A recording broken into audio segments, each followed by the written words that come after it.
Gu Qian fell for a nightclub bartender and insisted on breaking off our engagement. Despite me being a scientific prodigy in my previous life, I loved him and broke up his relationship with the nightclub bartender to protect his inheritance rights. But I never expected they'd reenact a heart-wrenching chase, her fleeing, him pursuing, 99 times, and the child even ran away midway, leaving the waitress infertile for life. 5 years later, he took control of the Gu Empire, on the eve of his $10 billion wedding to a service worker. He killed me with a 100-carat diamond, and she doesn't want to see you, he said, a life for a life, you only deserve to go down and serve our child as a maid. He opened his eyes again, back to the day he publicly called off the wedding. I, Gu Qian, will never marry a boring woman who spends all day in a lab. The glare from the crystal chandelier was harsh as Gu Qian's voice, amplified by the microphone, filled every corner of the banquet hall. He stood on the stage, pointing at me, his lips curled in undisguised contempt and disgust. It's Eunhee I love, she's pure, kind, like a delicate daughter vine that needs care and protection, not you, Shinganqian, some so-called genius who's cold as ice and only knows how to deal with data and test tubes. Behind him stood Lin Enchi, the woman from the Enchantment nightclub who sold drinks and had haunted his dreams. Clutching the hem of his shirt, she looked utterly pitiful in her white dress, her eyes rimmed red. The audience erupted in chaos instantly. Shinganqian, that so-called research prodigy from the Xing family, can't even measure up to a barmaid. TSK. I heard she slaved away for Gu Qian's new energy project for months, practically working herself blind. And for what? She's not even that pretty,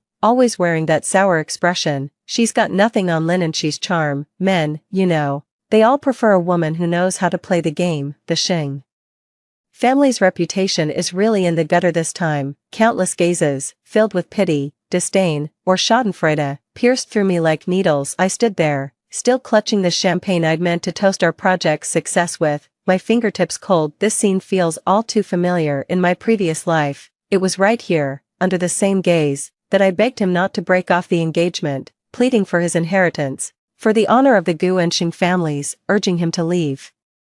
Lin Enchi. What's the result? In return, I received his escalating humiliation, endured the 99-act farce of her fleeing, him pursuing, and bore the blame for the accidentally lost child, the child whose loss left Lin Enchi infertile for life. It was on the eve of his wedding to Lin Enchi, 5 years later, when he had taken control of the Gu family and offered a $1 billion betrothal gift, that a 100-carat diamond was hurled at my forehead. He doesn't want to see you. One life.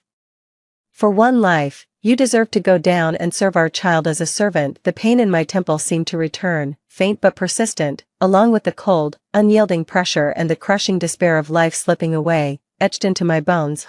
I took a soft breath and lifted my head, meeting Gu Qian's triumphant gaze, the one that seemed ready to witness my collapse in tears. But on my face was none of the pain or disarray he expected, only a cold, still calm. Finished, I spoke, my voice low, yet it strangely hushed the room's clamor for a moment. Gu Qian froze, frowning. Shinganqian, why are you pretending to be so calm? I know you're madly in love with me, but feelings can't be forced. I cut him off directly, took my phone out of my clutch, and right in front of him, dialed a number and put it on speakerphone. Bring. After a few rings, a deep, authoritative male voice came through the speaker, filling the silent banquet hall. And Xian, calling at this hour. Do you have good news about the project? It's Chairman Gu Tingfeng. Everyone held their breath, watching Gu Qian's face shift instantly into a mask of shock and suspicion. I slowly curved the corner of my mouth and spoke, my voice clear and deliberate, word by word. Uncle Gu,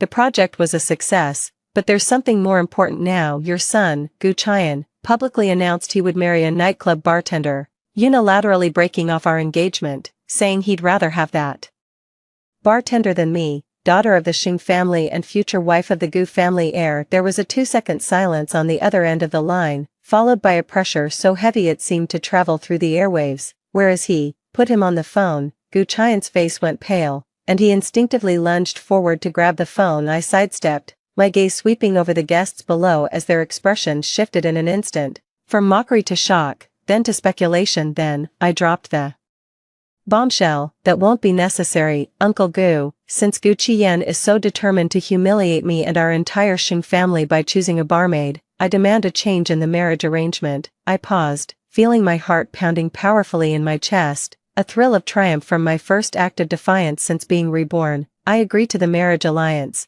but the groom must be your eldest son, Gucci, the heir to the Gu family, I said with unwavering certainty, my voice carrying an unyielding force. It's time to put someone else in that role. Boom, the entire banquet hall erupted in a frenzy. What? Shenanxian is going to marry that vegetative man, Gucci, she's lost her mind. She must have been driven mad by the shock. Gucci has been lying there for 3 years, whether he'll ever wake up is anyone's guess. She's practically condemning herself to a living widowhood for a tantrum. Is it worth it? Would the Xing family even agree? Gucci Yan burst into hysterical laughter as if he'd just heard the funniest joke in the world, pointing at my nose. Shenanxian, are you out of your mind? Marry my brother, that living corpse, ha ha ha. You'd rather cling to a vegetative man than admit you lost to Eunhee. You're a complete and utter pathetic fool. Lin and she nestled into Gu Qian's arms at the right moment, looking at me timidly with tears still glistening in her eyes. Miss Xing, how could you do this?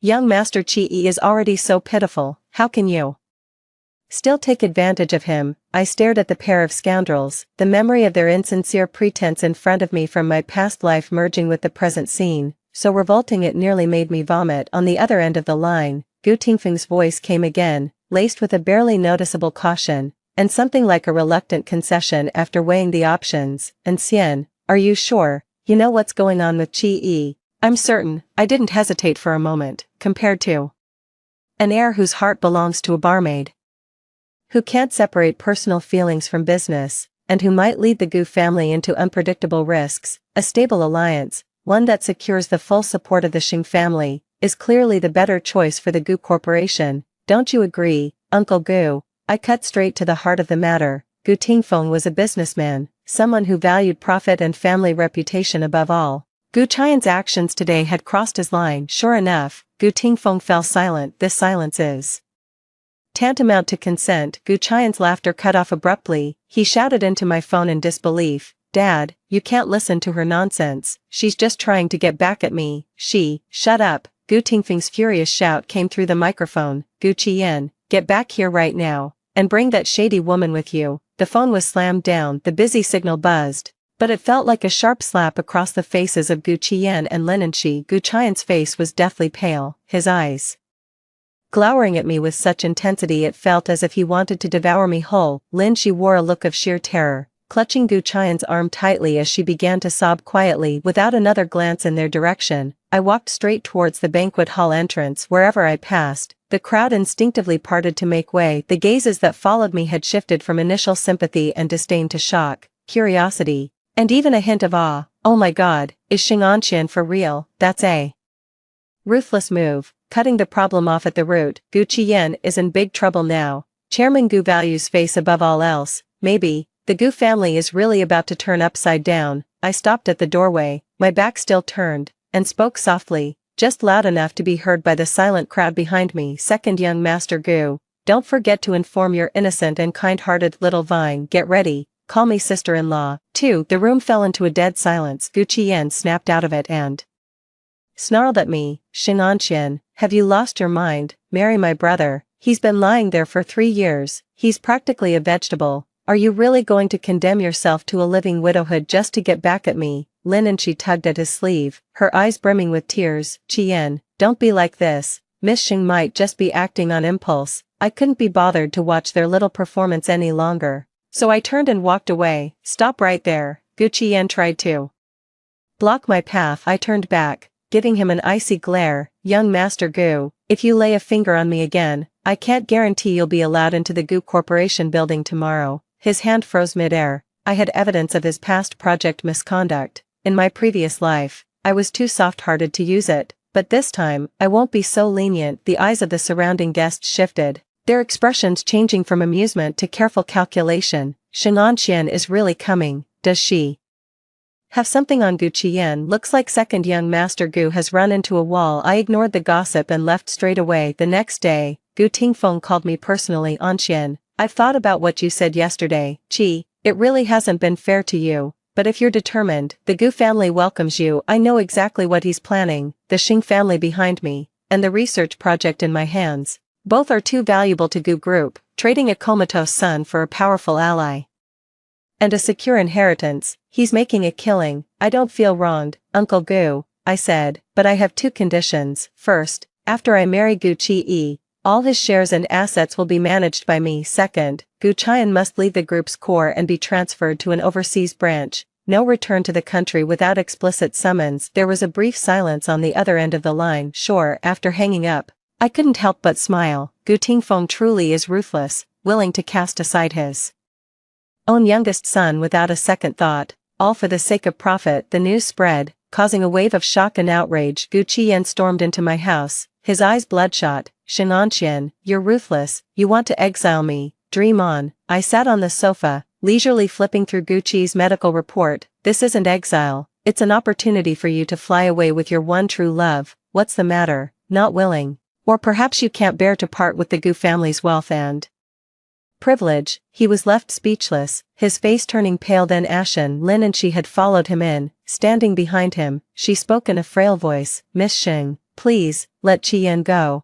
This is all my fault. I lifted my gaze, my eyes sharp as blades. Of course it's your fault, who else's would it be? Her face turned pale, and tears welled up in her eyes. And one more thing, I added, from now on, please address me as Mrs. Sheng, or the young mistress. Gu Qian was trembling with rage, pointing a finger at me. Do you really think marrying my brother will bring me down? Let me make one thing clear, as long as I'm still at Gu Corporation, you can forget about getting your way. Is that so? I let out a light laugh. Then you'd better make the most of your time. Take a good look at the Gu building. You're reporting to the Africa branch next Monday. What? Gu Qian completely lost control. Impossible. My father would never. The transfer order has already been issued. I cut him off. Chairman Gu signed it himself. Would you like me to fax you a copy? He froze on the spot, as if all the strength had been drained from him. Lin and she panicked too, clutching him tightly. Qian, Africa. I'm not going, it's so chaotic there, I'm terrified. Watching this pitiful pair clinging to each other, I felt nothing but irony. Don't want to go. I arched an eyebrow. Fine. Announce right now that you're renouncing all inheritance rights from the Gu family, severing all ties, and running off to work construction with your one true love. Do that, and I'll have your transfer order revoked immediately. Gu Qian stared at me, his eyes burning with fury, his lips trembled. But not a single word escaped them. Of course he couldn't speak. There was no way he'd ever give up the Gu family's wealth and status. It seems your love still needs money to thrive, I said, rising to my feet to dismiss him. Don't let the door hit you on the way out. The mosquitoes in Africa are terrible, so don't forget your repellent. Gu Qian was dragged away by Lin and she in tears. Not long after they left, I received a call from the butler of the Gu family's old estate, Miss Xing, the young master. His finger just twitched. I held the phone, my heart giving a sudden leap. Gucci, are you waking up 2 whole months earlier than the previous life? It seems my rebirth has truly changed some things. A week later, Gucci and I held a quiet, understated wedding. Gu Qian was still forced onto a flight to Africa, with Lin and she following in tears. At the wedding venue, only Gu Tingfeng and a few senior family elders were present. I wore my wedding dress and stood by Gu Qi's bed, where he lay unconscious, completing the ceremony. No one had any faith in this marriage. They were all just waiting to see how long I, the lucky charm bride, would last. On the 3rd day of our marriage, I moved into Gucci's villa and took full charge of his affairs. His private lawyer and medical team were initially wary of me, but I quickly won them over with my sharp business acumen and an understanding of Gucci's condition that went far beyond the ordinary. I was reviewing the last project Gucci handled before his coma, the acquisition of a highly promising but currently deadlocked piece of land. In my past life, Gu Qian had used the follow-up plan he swindled from me to crack this tough nut, winning the board's favor. Now, it's none of his business. I gathered the project team, pulled several all-nighters to revise the plan, and personally met with key stakeholders. There was strong resistance. Many people outwardly complied but secretly undermined the effort, waiting to see it fail. Madam, the other party's representative is tough to deal with. He's holding firm and won't budge. I heard the second young master has been in remote contact with them from Africa, trying to swoop in and steal the deal. I set down my coffee cup, my eyes turning cold. Tell them I'll be there in person tomorrow at 3 p.m. Also, anonymously. Send a copy of the evidence regarding Gu Qian's private contact with the other party and his promises of improper benefits to Chairman Gu. My assistant was taken aback for a moment, then immediately carried out the orders. The next day, I arrived punctually at the negotiation meeting room. The other party's representative was arrogant and condescending, throwing up every possible obstacle. Miss Xing. It's not that I'm trying to be difficult, but the terms your GU group has put forward simply lack sincerity. I went straight to the projector and pulled up a document. Mr. Zhang, that plot of land in the East End you've been sitting on for 5 years, the zoning approval still hasn't come through, has it? His expression shifted slightly. What if I told you that next month, a new subway route will be announced, right next to your property? I smiled faintly and pulled up another set of data. And as for your company's last quarterly report, there seemed to be a few minor issues. Would you like me to put in a good word for you with the Securities Commission? The man broke out in a sweat, his confidence instantly crumbling. Miss Xing,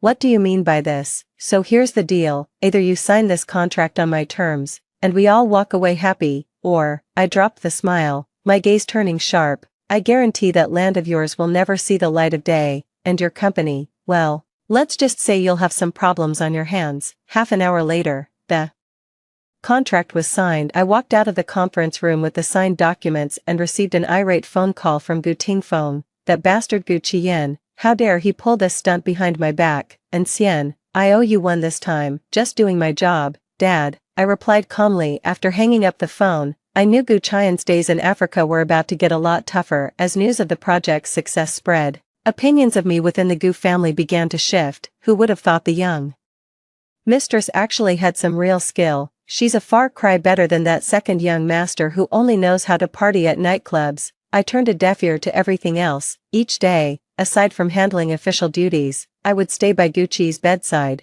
reading financial news or simply sitting in silence. The doctor said talking to the patient more often could aid in recovery. I didn't know if he could hear me, but I needed to speak, to talk about my plans, my hatred, my ridiculous past life. Gucci, you'd better wake up soon, I whispered, gazing at his sleeping profile. Watching the spectacle of your brother's downfall alone is a bit too lonely. His finger twitched again. 2 months later, I had gained near total control of Gucci's assets and firmly established my position on the Gu family's board of directors. Gu Qian was struggling in Africa, and every time he tried to return home, I blocked his efforts. Unable to endure the hardship, Lin and she began posting veiled, self-pitying content on social media, insinuating that I had forced them out. Online trolls started pushing a narrative, accusing me of being a usurper with a malicious heart. I had my lawyer send a formal warning directly to her inbox, attaching a few statements that detailed her extravagant shopping sprees in Africa using Gu Qian's supplementary credit card.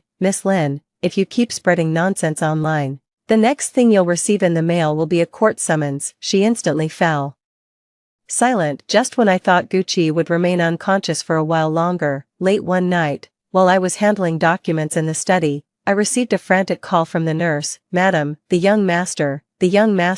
He opened his eyes, the pen slipped from my hand and clattered onto the desk. When I rushed into the hospital room, the doctor was conducting an examination. Gucci was propped against the headboard, his face pale, yet his gaze was unnervingly sharp and lucid, sweeping over everyone present with the disorientation and scrutiny of someone just regaining consciousness. Finally, it settled on me. He stared at me for a long time, so long the very air seemed to grow still. Then, his brow furrowed slightly, and his voice emerged, hoarse and low from disuse. Who are you? For I stood at the doorway of the hospital room, a few steps away, meeting his eyes. Still drowsy from sleep but already sharp, the air was thick with tension. The doctors and nurses dared not breathe. Who am I? I sneered inwardly, but on the surface, I picked up the nearby cup of water, walked calmly to the bedside, and handed it to him. Xing'anqian, I looked at him, enunciating each word clearly. Your legally wedded wife, the one currently managing every asset under your name, and the person who just shipped your useless brother and his beloved barmaid off to Africa. His hand, holding the water glass,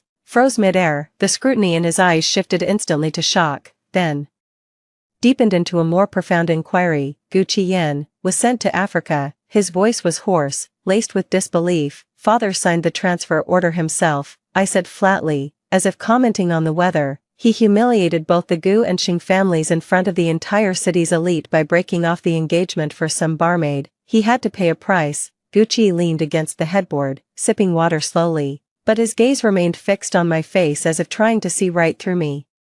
You did this. It wasn't a question, but a statement.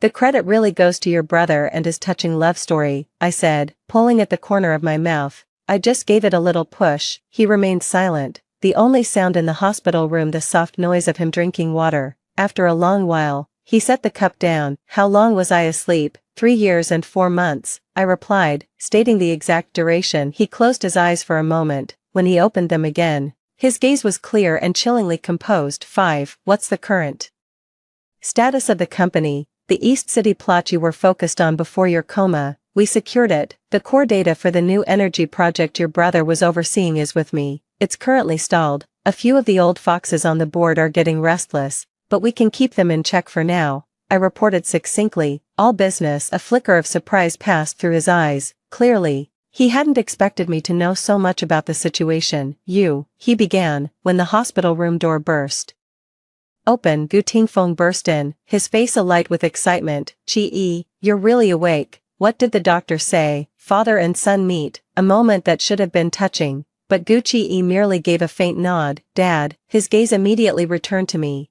carrying an unmistakable intensity. I want to know everything that happened over the past 3 years, every detail. Gu Tingfeng finally noticed me, his gaze complex and tinged with a hint of barely perceptible wariness. And Xian has indeed been quite helpful these past few days. Gu Qi responded, still looking at me. From now on, you report to me. An imperative tone. I raised an eyebrow. Just as expected, the eldest son of the Gu family, even after lying unconscious for 3 years, was no easy mark to deal with. Alright, I met his gaze, but before we get to the report, there's something that needs to be dealt with first. I took out my tablet, pulled up a surveillance video, and handed it to Gu Qi. On the screen, Gu Qiyan was in his office at the African branch, hissing furiously at someone on the other end of a video call. I don't care how you do it, you must sabotage that project. Don't let that woman, Shenanxian, have her way, and find a way to get me back. Gu Qi watched the video, his expression darkening by the second. Gu Tingfeng leaned in to look, and his face instantly flushed with rage. That bastard. He's utterly incorrigible. I calmly took back the tablet. Dad, given that Gu Qiyan is openly harming the group's interests and attempting to disrupt our domestic operations, how should he be dealt with according to company regulations? Gu Tingfeng's face turned ashen. Gu Qi lifted his gaze, his eyes unfathomably dark. His voice carried the weakness of someone just awakened, yet each word was ice cold. Strip him of all his positions in the overseas subsidiaries, and freeze all credit cards and dividend accounts under his name. He is not to set foot outside the domestic headquarters without my express permission. He looked at me, his gaze sharp as a blade. What do you think, madam? I smiled faintly, knowing this was his first test of the waters since waking up, a move to assert his authority. I began slowly, meeting his intensely intimidating gaze. We can add one more item, copy the entire board of directors on the evidence of his attempts to sabotage the project. A faint glimmer, something akin to approval, flashed in Gu Qi's eyes. Approved, a single word, delivered with decisive finality. Gu Tingfeng opened his mouth as if to speak, but ultimately said nothing. I knew Gu Qiyan was completely finished. On the very first day his biological brother woke up, he was already nailed to the pillar of shame. The news reached Africa, and Gu Qiyan immediately smashed up his office. Lin Shi's sobbing voice crackled through the international line, shrill and accusing. Shenanxian, you vicious woman, are you trying to drive us to our deaths? I simply held the phone away, waited for her to finish wailing, and then spoke coldly. Miss Lin, instead of barking here, perhaps you should focus on using your pure and kind charm to convince your man to work hard on the construction site in Africa and support you properly. After all, his card is completely frozen now. A furious shout from Gu Qiyan and the sound of something shattering came through the phone. I hung up the phone, feeling cheerful. 6. Gu Qi's recovery speed is astonishingly fast. Within half a month, he was already able to walk again, though his face remained pale. The commanding presence he'd cultivated from years at the top had fully returned. He began taking back the core responsibilities I'd handled in his absence, acting with ruthless efficiency, more ruthless, even, than before his coma. The old foxes on the board, who had been biding their time and even secretly passing information to Gu Qiyan, immediately caught the shift in the wind. They all tucked their tails between their legs, and the frequency of their overtures to me noticeably increased. I was happy to enjoy the peace and quiet. handing back most of my authority while keeping a firm grip on the new energy project and the lifeblood of Gucci's personal assets. This was stipulated in our prenuptial agreement and formed the very foundation of my security that day, right after I finished a video conference with Gucci where we finalized the plan to clean up the last of Gu Qian's remaining influence. My intercom rang. My secretary's voice was tense over the line. President Sheng, the front desk downstairs says, Ms. Lin and she is making a scene, demanding to see you. She says she won't leave until she does, and she's drawn quite a crowd of reporters. I raised an eyebrow. Gu Qian's cards are frozen. Getting desperate, is he? Send her up. A few minutes later, Lin and she burst into my office, looking haggard and drained of the delicate, pitiable white lotus charm she'd displayed at the banquet hall. Her eyes were red and swollen as she pointed an accusing finger at me and began to shout, Shenanxian, haven't you done enough to ruin Qian? He's sick in Africa right now and can't even afford to see a doctor. How can you be so vicious? Leaning back in my chair, I twirled my pen slowly. He's sick, so why come to me? Go to his true love. Didn't you swear you loved him and were willing to give up everything for him? Now's your chance to prove it. Go. Sell some blood or a kidney, whatever you like. She trembled with rage. If you hadn't frozen his cards, how could we possibly not even have money for a doctor? I cut in with a cold laugh. Lin and she, spare me the act. Gu Qian's base salary from the African branch is more than enough to live comfortably there, whether he blew it all himself or you spent it on luxury goods. You know the truth. Her face went pale, her eyes darting away. I couldn't be bothered to argue with her. I pressed the intercom and said, Security, please escort Miss Lin out. From now on, she is not to be admitted into the building without an appointment. Shenanxian, how dare you? Lin and she screamed, trying to lunge forward, but was held back by security guards who arrived just in time. See if I dare. I stood up, stepping in front of her and looking down at her. And let me remind you, cross me again at my company or spread any false claims online, and I won't hesitate to make public your colorful client list from your time at Mystique. Lin, he screamed, cut off abruptly, her face drained of color, and the look in her eyes finally carried genuine fear as she stared at me. The security guard dragged her out, and the office fell quiet again. I sank back into my chair and rubbed my temples. My phone vibrated, a text from Gucci, brief and to the point, all taken care of. Yeah, looking back on dinner at home tonight, I understand what father meant. I stared at the screen, my fingers pausing for a moment, reviewing the house.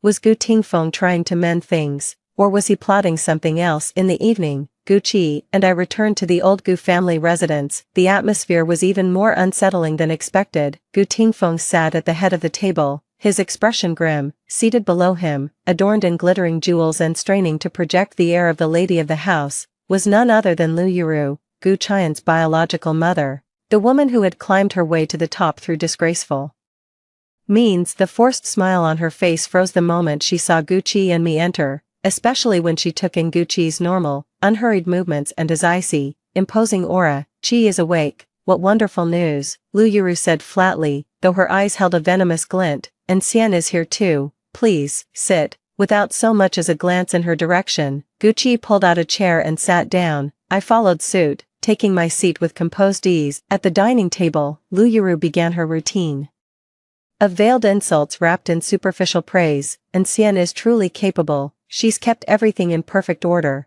both at home and with the business, all these years while Qi has been in a coma. Not like our Qi Yan, he's too straightforward, too easily taken in. Now he's out there somewhere, who knows what hardships he's enduring. As she spoke, she dabbed at her dry eyes with a handkerchief. Gu Tingfeng frowned but said nothing. I set down my chopsticks, looked at her, and smiled faintly.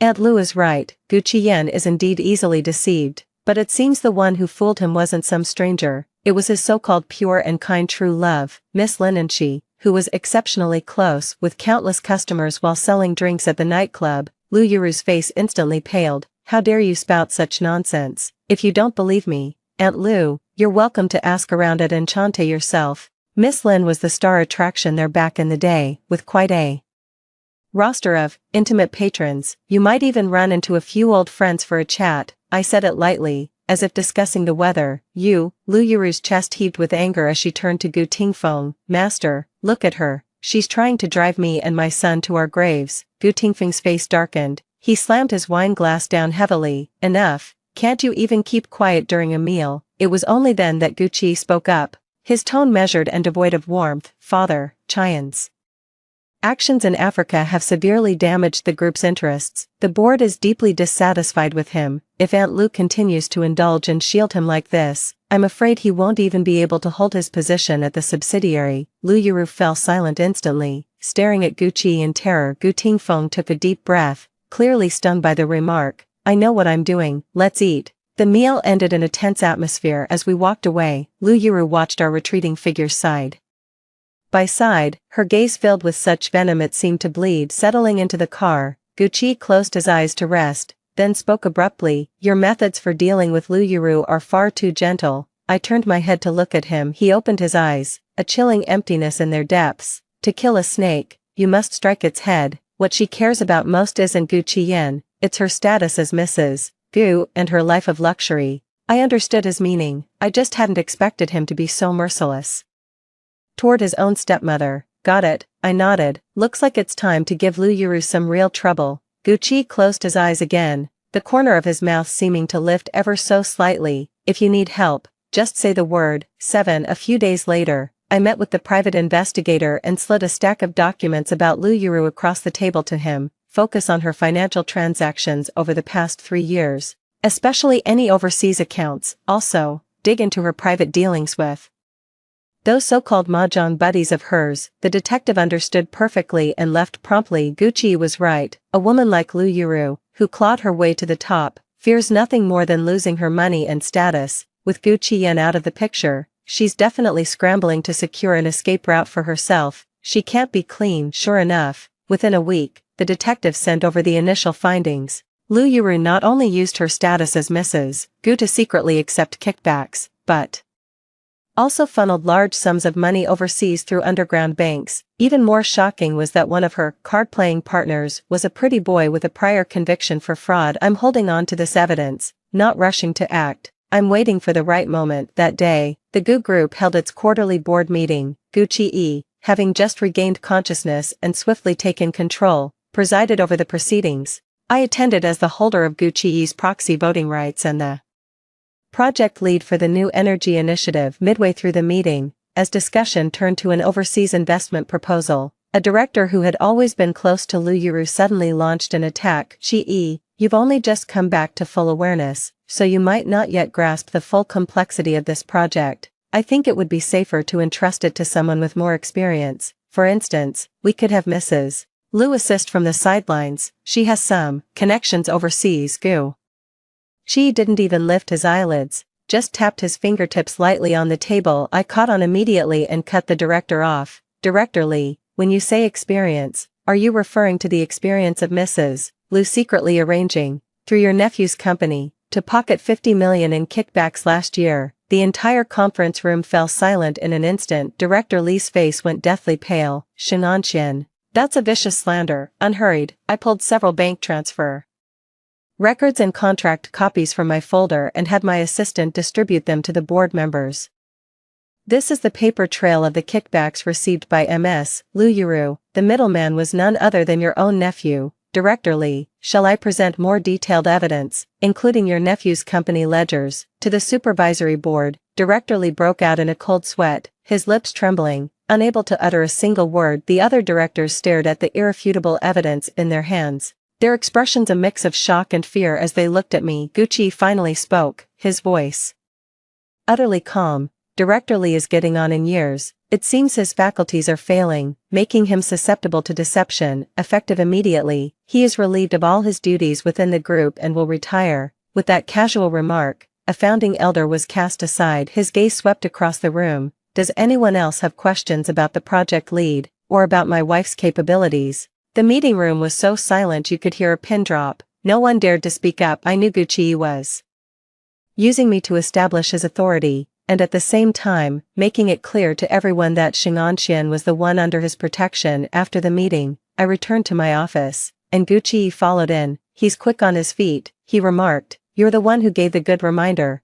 I poured him a glass of water. He took it, didn't drink, and looked at me. "About Lu Yuru, when are you planning to close the net?" "Soon," I said with a smile. "Once she transfers a bit more, the amount will be large enough to guarantee a heavy sentence." He nodded, seemingly pleased with my ruthlessness at that moment. My computer popped up an urgent news alert. Mrs. Lu Yuru, wife of the Gu Group, suspected of embezzling a huge amount of funds and illegally transferring assets, has been taken into police custody for investigation. The accompanying image shows Lu Yuru being escorted by two policewomen, her face deathly pale and her hair disheveled, not a trace of her former high society elegance. Remained. I raised an eyebrow and turned to Gucci. You moved it. He took a slow sip of water. Just a favor, I see. He thought I was moving too slowly, so he poured fuel on the fire, and did it in the most official, most irreversible way possible, ruthless, and utterly final. With this, Lu Yuru is finished for good, and Gu Qiyan has lost his last foothold overseas. The phone began buzzing frantically. It was an overseas call from Gu Qiyan in Africa, his voice hoarse and desperate. Sheng. Anxian, it's you. You're the one who hurt my mother, you vicious, heartless woman. I won't let you get away with this. I'll haunt you from beyond the grave. I hung up the phone immediately and blocked the number. Finally, there was peace and quiet. Gucci set down his water glass, walked to the window, and gazed at the steady stream of traffic below. Most of the eyesores have been dealt with. He turned, his silhouette sharp and cold against the light. Now, it's time to focus on what really matters. The serious matter he spoke of was gaining complete control over the Gu family enterprise, and dealing with those enemies who still lurked in the shadows, coveting what was not theirs. I know that this marriage of ours, born of convenience and revenge, is transforming in the strangest way into an unbreakable alliance. I stepped beside him, standing shoulder to shoulder. What do you want to do next? He turned his head to look at me, a faint, almost imperceptible smile flickering in his eyes. What do you think, Madam 8? The news of Lu Yuru's arrest dropped like a boulder into the already turbulent depths of the Gu family's inner waters. Gu Tingfeng was so furious he nearly had a heart attack and was admitted to the hospital's intensive care unit. No matter how much he disliked Lu Yuru, she had carried the title of Mrs. Gu for nearly 2 decades. Now, with such a scandal exposed, the Gu family's reputation was utterly ruined. I was carrying a fruit basket to visit him in the hospital when, just outside the ward, I overheard him raging at his right-hand man. Find out, get to the bottom of this. Who leaked the information to the police? Was it that girl, Shenanxian? The confidant stammered. I pushed the door open, my face etched with just the right amount of concern. Dad, are you feeling better now? Gu Tingfeng's face turned deathly pale when he saw me, his anger barely contained. And Xian is here, he said, dismissing his aides. The hospital room was left with just the two of us. About Aunt Lu, I was also surprised, I said, setting down the fruit basket with a calm tone, but the evidence of her embezzling company funds and illegally transferring assets is solid. It's a serious blow to the group's reputation. Our top priority now is to cut ties quickly and stabilize the stock price. Gu Tingfeng stared at me, his gaze sharp, trying to find a crack in my expression. Don't you have anything to say? I met his gaze and said frankly. Yes, I do. I believe we should immediately issue a statement to distance the group from Lu Yuru's personal actions. Then, either you or Qi should personally step forward to apologize to the affected partners, offer compensation, and do everything possible to mitigate the losses. Every word I said was logical and grounded in the group's interests, leaving him with no room to find fault. Gu Tingfeng fell silent for a long moment before finally waving a weary hand. Do as you say, let Qi handle it. All right, Dad, get some rest. I turned and walked away, a cold smirk curling my lips as I closed the door. Cutting ties, apologies. This is just the beginning. Gucci moved faster than I had anticipated. With decisive efficiency, he issued the severance announcement, personally met with the heads of several major partners, and employed a firm yet tactful approach to quickly stabilize the situation. Even those on the board who had initially voiced reservations fell completely silent in the face of the formidable control he demonstrated. After a brief period of turbulence, the Gu group ship has now steadied itself and is sailing smoothly under Gucci's command. As for Gu Qiyan, after Lu Yuru's downfall, he completely vanished. Word has it he couldn't even hold on at the African branch, was saddled with a mountain of debt, and disappeared off the face of the earth with Lin and Shi. I didn't bother looking for them. A stray dog with no home isn't worth the effort. They'll inevitably crawl out of the woodwork sooner or later. That day, while representing the Gu group at a tech summit, I had just signed a letter of intent and stepped out of the conference room. At a corridor corner, I was stopped by a familiar yet disheveled figure. It's Lin and She was gaunt to the point of being skeletal, dressed in a cheap, crumpled dress. Her face bore an unnatural flush, Yet her eyes were unnervingly bright and feverish, fixed intently on me. Xing'anqian, her voice was hoarse, laced with a desperate, cornered madness. Give me the money, 5 million, or I'll expose everything. How you and Gucci conspired against Aunt Lu and drove Qian away. I have proof. I stopped in my tracks, and seeing her in such a hopeless state, I could only find it laughable. Evidence. I raised an eyebrow. You mean those fabricated chat logs and transfer screenshots your con artist gigolo lover gave you? Lin and Chi's pupils contracted sharply, the color draining from her face. How do you know? I know more than that. I took a step forward, lowering my voice so only the two of us could hear. I also know that Mr. Wang, the one you serviced at Glamour, is tangled up in a lawsuit and desperately needs a fall guy. Tell me, if I delivered you to him and said you were willing to take the blame for everything, don't you think he'd be very grateful to me? Lin and Chi's body began to tremble violently, her gaze shifting from frenzy to utter terror. No, you can't. I can. I straightened up, brushing off non-existent dust from my clothes. Lin and Chi, get lost. If you show your face around me again, what's waiting for you next time won't be a few harsh words, it'll be 3 square meals a day courtesy of the state. As if all the strength had been drained from her body, she crumpled to the floor, utterly broken. I didn't spare her another glance and walked away. An insect like that isn't even worth my effort to swat. Back at the company, Gucci was waiting for me in my office. He was sitting in my chair, flipping through the latest progress report on the new energy project. Trouble? He asked without looking up. Just a fly. Swatted it. I walked over and picked up another document. He closed the report, looked up at me with a deep gaze, and said, we have news on Gucci Yen. I paused. Where? Macau. He owes the casino a fortune and they're holding him, Gucci said flatly, as if discussing a trivial matter. The casino contacted the Gu family, demanding a ransom. I scoffed. And what does Father think? Father's position. Gucci stood up, walked over to me, and looked down with a profound gaze, is that the Gu family does not harbor useless individuals, nor do we clean up after gambling addicts. I understood. Gu Tingfeng had completely given up on Gucci Yen. So, I met his gaze. So, Gucci's lips curled into a cold smile. I'll trouble you, madam, to go to Macau yourself and clean this up. He emphasized the words, take care of it, with deliberate force. I saw the unguarded coldness and resolve in his eyes, and I understood, he intended to use my hand to deliver the final blow to Gucci Yen,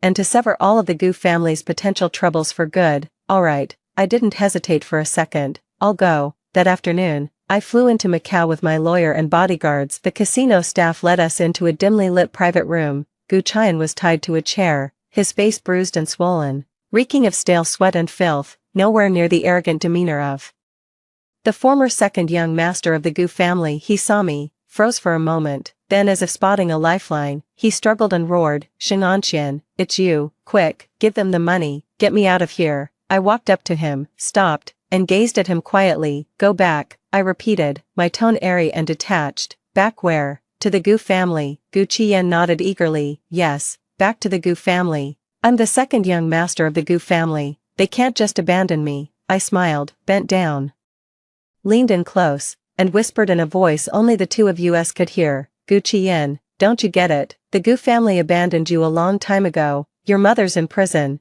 your father acts like you're dead, and your brother. I paused, watching the color drain from his face, and enunciated each word clearly, sent me to see you off. Gu Qian's pupils contracted violently as he shook his head in frantic denial. No, that's impossible. You're lying. Father wouldn't abandon me, neither would my brother. Gambling debt, 80 million. I straightened up, produced a document, and tossed it in front of him. Sign this. Renounce all claims to the Gu family inheritance, and the debt is cleared. The casino will let you walk away. That's a share transfer agreement for no consideration and a declaration renouncing inheritance rights. Gucci Yen stared at the papers as if they were vipers, recoiling violently. I won't sign. Don't you dare. You won't. I raised an eyebrow and shot a glance at the casino manager beside me. With a wave of the manager's hand, 2 burly men stepped forward, pinned Gucci Yen down, grabbed his finger, and forced it toward the ink pad. No, let go of me, Xing'anqian, you wicked witch, how dare you? Ah, Gucci Yen struggled violently, screaming and cursing. I watched with a cold eye, unmoved. Finally, with a desperate cry, his thumb was forced onto the bottom of the agreement. The agreement takes effect. I picked up the signed document, reviewed it and confirmed it was correct. "Alright, he's in your hands," I said to the casino manager. "The Gu family has no further connection with this man." The manager understood the implication and had Gu Qian, limp as a rag and with hollow eyes, dragged away. What awaited him was the bottomless abyss of casino debt collection. I turned and walked away from that place reeking of decay. Stepping out of the casino, the neon lights of Macau's night were blindingly bright. My phone buzzed, a text from Gu. Chi, it contained just one word. "All good," I replied with a single word. "Got it." From this moment on, the name Gu Qian is permanently erased from the Gu family registry. 9. Upon returning to Haicheng, the internal workings of the Gu Corporation had been completely revitalized. Gu Qi executed the power transition with an iron fist, silencing all dissent on the board. Under my leadership, the new energy project progressed at a breakneck pace. The first product is about to launch, and market anticipation is through the roof. Gu Qi and I, a couple bound by revenge and mutual interest, have become the most feared duo in the business world. He handles the external affairs, maneuvering with precision and power. I manage the internal operations, controlling the core technology and financial lifelines. Our rapport is not that of newlyweds, but of partners who fought side by side for years. The outside world is abuzz with rumors, saying we're just going through the motions, each taking what we need. We're not even going to bother explaining. That day, Gu Qi rarely came home on time, bringing back a bottle of red wine. "Let's celebrate." He took off his suit jacket and loosened his tie. Hurdles cleared, project secured. I raised an eyebrow,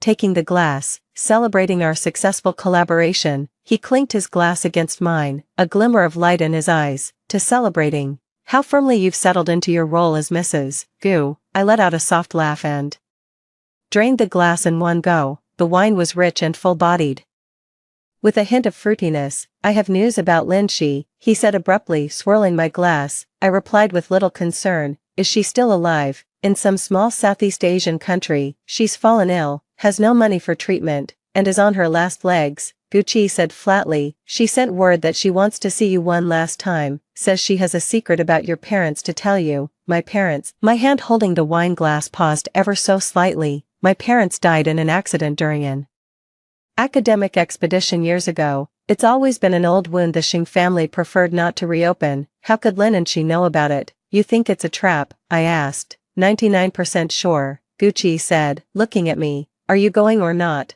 I fell silent for a moment, then drained the last of the wine from my glass. "I'm going, even if there's only a 1% chance. I have to find out. Besides, I want to see for myself what that once beautiful white lotus has withered into." Gu Qi didn't try to stop me. "I'll arrange for someone to go with you," he said. 3 days later, accompanied by my bodyguard, I arrived in a damp, dilapidated border town in Southeast Asia. I met Lin and Shi in a small clinic that smelled of mildew and disinfectant. She lay on the grimy hospital bed, gaunt and emaciated, her face sallow, her eyes sunken deep into their sockets. Her once proud long hair was now dry and brittle as straw. When she saw me, a final spark of light flared in her clouded eyes, and she struggled to sit up. You're here." Her voice was hoarse, like a broken bellows. I stood by the bed, keeping my distance, my face expressionless. "Speak up, what's the secret about my parents?" Lin and she was seized by a violent coughing fit, gasping for air. A twisted, venomous smile spread across her face. "Xinganqian, you think you've won.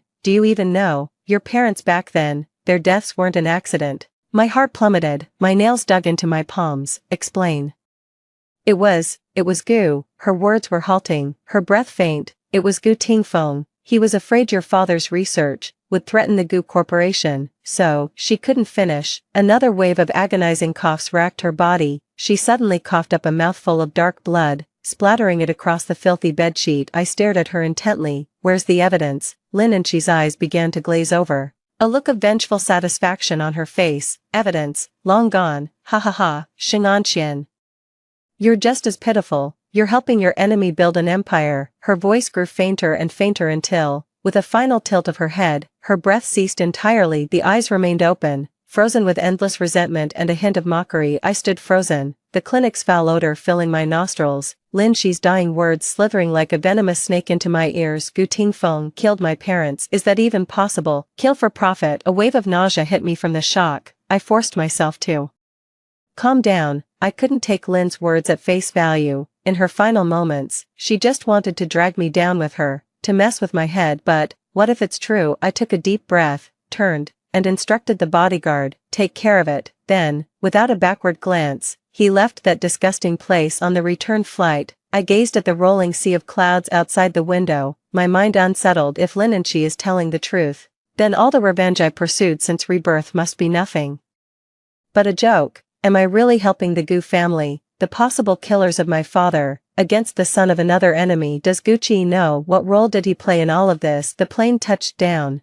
and Gucci was there in person to meet it. He stood by the car in a black overcoat, his posture straight and his presence commanding. When he saw me, he stepped forward and naturally took the bag from my hand. You look pale, he frowned. What did she say? I looked up at his face, usually so stern but now touched with a hint of concern, and for the first time, it felt utterly unfamiliar. I opened my mouth to speak, but the words died on my lips. It's not the right time yet. Without evidence, acting rashly would only alert the enemy and put us at a disadvantage. Nothing. I lowered my gaze, masking the turmoil in my eyes. It's just, seeing her like that makes me feel sick. Gucci glanced at me for a few seconds, then stopped pressing and opened the car door. Let's go home. Settling into the car, I watched the streetscapes blur past the window, a chill settling deep within me.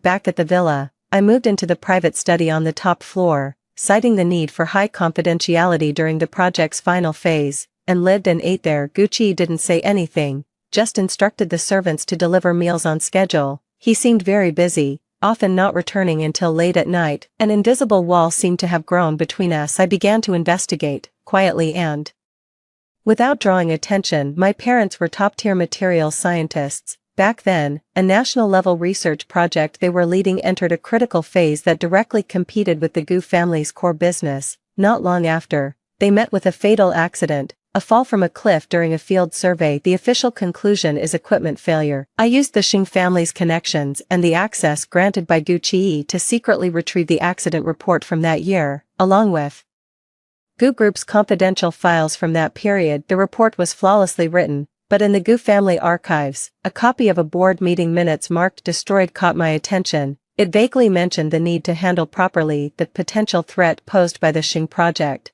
with the date stamped just 1 week before my parents' accident. Handle appropriately. My heart sank. It's not enough to serve as evidence, but the implication is too strong to ignore. I need something more concrete. I remembered an old safe left by my parents, stored all this time at the Xing family's old house. I couldn't open it as a child, and later, I simply forgot about it. Maybe there's a clue inside. I made an excuse to return to the Xing family home, sent everyone away, and tried countless combinations of the password I knew and my mother's birthday, until, with a soft click, the safe finally opened. Inside, aside from some old photographs and jewelry, there was only a thick notebook with a leather cover. It's my father's experimental journal. With trembling hands, I opened it. The first pages were filled with complex formulas and data, until the final few. March 15th, Gu Tingfeng visited today with an aggressive stance, demanding we halt the project or share our core data. Dream on. This project is vital to national welfare and public livelihood. How could it possibly become a tool for capitalists to make profits? March 18th, more signs of deliberate tampering found during equipment inspection. Reporting it to the police led nowhere. Was it the Gu family? Do they really think they're above the law? March 22nd, we were followed. Yueru, my mother, was terrified. I'd backed up the critical data and hidden it at the diary ends abruptly here. Where is it hidden? The last few pages have been torn out. I slumped to the ground, my whole body cold. Though there's no direct evidence, the contents of my father's diary corroborate what Lin and she said on her deathbed. Gu Tingfeng, it really is him. For the sake of profit, he actually went so far as to commit such a heinous act. A wave of overwhelming hatred engulfed me in an instant, far more intense than when I learned of Gu Qian and Lin and she's betrayal. I carefully tucked away the diary, erased all traces, and left the Xing residence. Back at the villa, I locked myself in the study, torn apart by overwhelming grief and hatred. I had returned from Rebirth, hell-bent on revenge against Gu Qian and Lin and she, only to discover that the true enemy had been sitting high above all along. And I had even called him father. In the evening, Gucci knocked on the door. Come out for dinner. I took a deep breath, suppressed all my emotions, and opened the door. He stood in the doorway, his brow slightly furrowed. You haven't been yourself lately. Project's been stressful. I avoided his gaze and headed toward the dining area. The table was quiet. He suddenly spoke up. Before you went to Macau, You asked me if I knew what linen she was going to say, my hand holding the chopsticks. Paused, and I looked up at him. His gaze was steady, appraising. What exactly did she say? My heart was pounding in my chest. Was he testing me, or did he really have no idea? I set down my chopsticks, looked him straight in the eye, and said word by word, she said my parents' deaths were no accident. Guchi's pupils contracted almost imperceptibly, though he quickly regained his composure. That fleeting anomaly, however, didn't escape my gaze. He knows, he must know something, you believe. The ravings of a dying man. His tone remained even, but his knuckles were white where he gripped the water glass. Is that so? I let out a cold smile, but I went through Gu Group's archives from back then and found the board meeting minutes discussing the proper handling of the Xing family project's potential threat, the timing, right before my parents' accident. Guchi's expression finally shifted. He set down the glass with a sharp clink. A deathly silence filled the study. We stood facing each other across the dining table, the air frozen solid between us. After a long while, he slowly rose to his feet, his tall frame casting an overwhelming sense of pressure. Shenanxian, his voice dropped, laced with warning. Some things, knowing too much, won't do you any good. I looked up at him without flinching. So it's true, Gu Tingfeng killed my parents, and you knew, maybe even, had a part in it. The last few words came out with extraordinary difficulty. Guchi's eyes were as deep and dark as the sea, swirling with complex emotions I couldn't decipher. He neither confirmed nor denied it. The Gu family ship is now in our hands. He walked around the table, stopping before me, leaning down. He placed his hands on the back of my chair, trapping me between him and the table, his presence overwhelming. Let the past be the past. What matters now is the present and the future. He was so close I could clearly see the undercurrents in his eyes and sense the threat in his words, along with a trace of admonishment, almost imperceptible. Let it be the past. I repeated the phrase, finding it utterly bitter and ironic. How could a blood feud ever be left in the past? I stared at his face, so close to mine, this face, which had once offered me a sliver of solace and a sense of alliance on my path of vengeance, now held nothing but cold calculation and deceit. I shoved him away violently and stood up. Guchi, don't you dare lump me in with you. My eyes locked on his, each word enunciated with a chilling, final clarity. I don't care about your boat. Effective immediately. Our collaboration is terminated. 11. After completely breaking ties with Guchi, I moved out of the Gu family villa and settled into a discreet apartment owned by the Xing family. The new energy project is nearing completion, and it's my most crucial bargaining chip. Using the need for absolute quiet to make the final push as my excuse, I've cut off all outside contact, including Gu Chi. I know he's looking for me. Calls, texts, even posting people outside the Xing family estate and my office building, but I'm avoiding him. I need time. I need to sort out my thoughts, and more importantly, I need to find the evidence that will deliver a decisive, fatal blow. Just as I was at my wit's end, an unexpected person reached out to me. It was Guchi's former personal assistant, Su Man, a woman of remarkable competence and delicate beauty, who had voluntarily resigned not long after Guchi fell into a coma. I had once had a vague sense that the atmosphere between her and Guchi was somewhat peculiar, but I hadn't looked into it at the time. She arranged to meet me at an extremely discreet cafe. Miss Xing, or should I call you Mrs. Gu? Su Man stirred her coffee, her smile gentle, yet with a hint of sharpness in her eyes that was hard to detect. Cut to the chase. I wasn't in the mood for pleasantries. She put down her spoon and looked at me. I know you're looking into what happened to your parents. About Gu Tingfeng, about Guchi. My heart skipped a beat, but my expression remained neutral. What do you know? I might know more than you think. Su Man leaned forward slightly, lowering her voice. The first thing Guchi did after waking up wasn't to consolidate his power, but to secretly investigate his own father, especially that accident 3 years ago that took your parents. I tightened my grip on the coffee cup. He's investigating too. He's been investigating all along, Su Man stated firmly. He suspects his father's hands aren't clean. It might even be connected to the earlier illness that took his biological mother. Guchi's biological mother had passed away from illness when he was 10, not long after. Lu Yiru entered the household with Gu Qiyan. Could it be? An even more terrifying suspicion formed in my mind. Why would he tell you that? I stared at Su Man. Su Man lowered her lashes, a bitter smile tugging at her lips. Because, in a way, I'm just like him. My father was Gu Tingfeng's trusted aide and one of the people who knew about your parents' project. he died of a sudden heart attack 1 month before your parents' accident, I gasped sharply. Gu Qi found me, and we struck a deal. He needs my help to gather evidence of Gu Tingfeng's past crimes, while I need his help to get justice for my father. Su Man lifted her eyes, her gaze steady. During the 3 years he was in a coma, I never stopped investigating. I have something in my possession.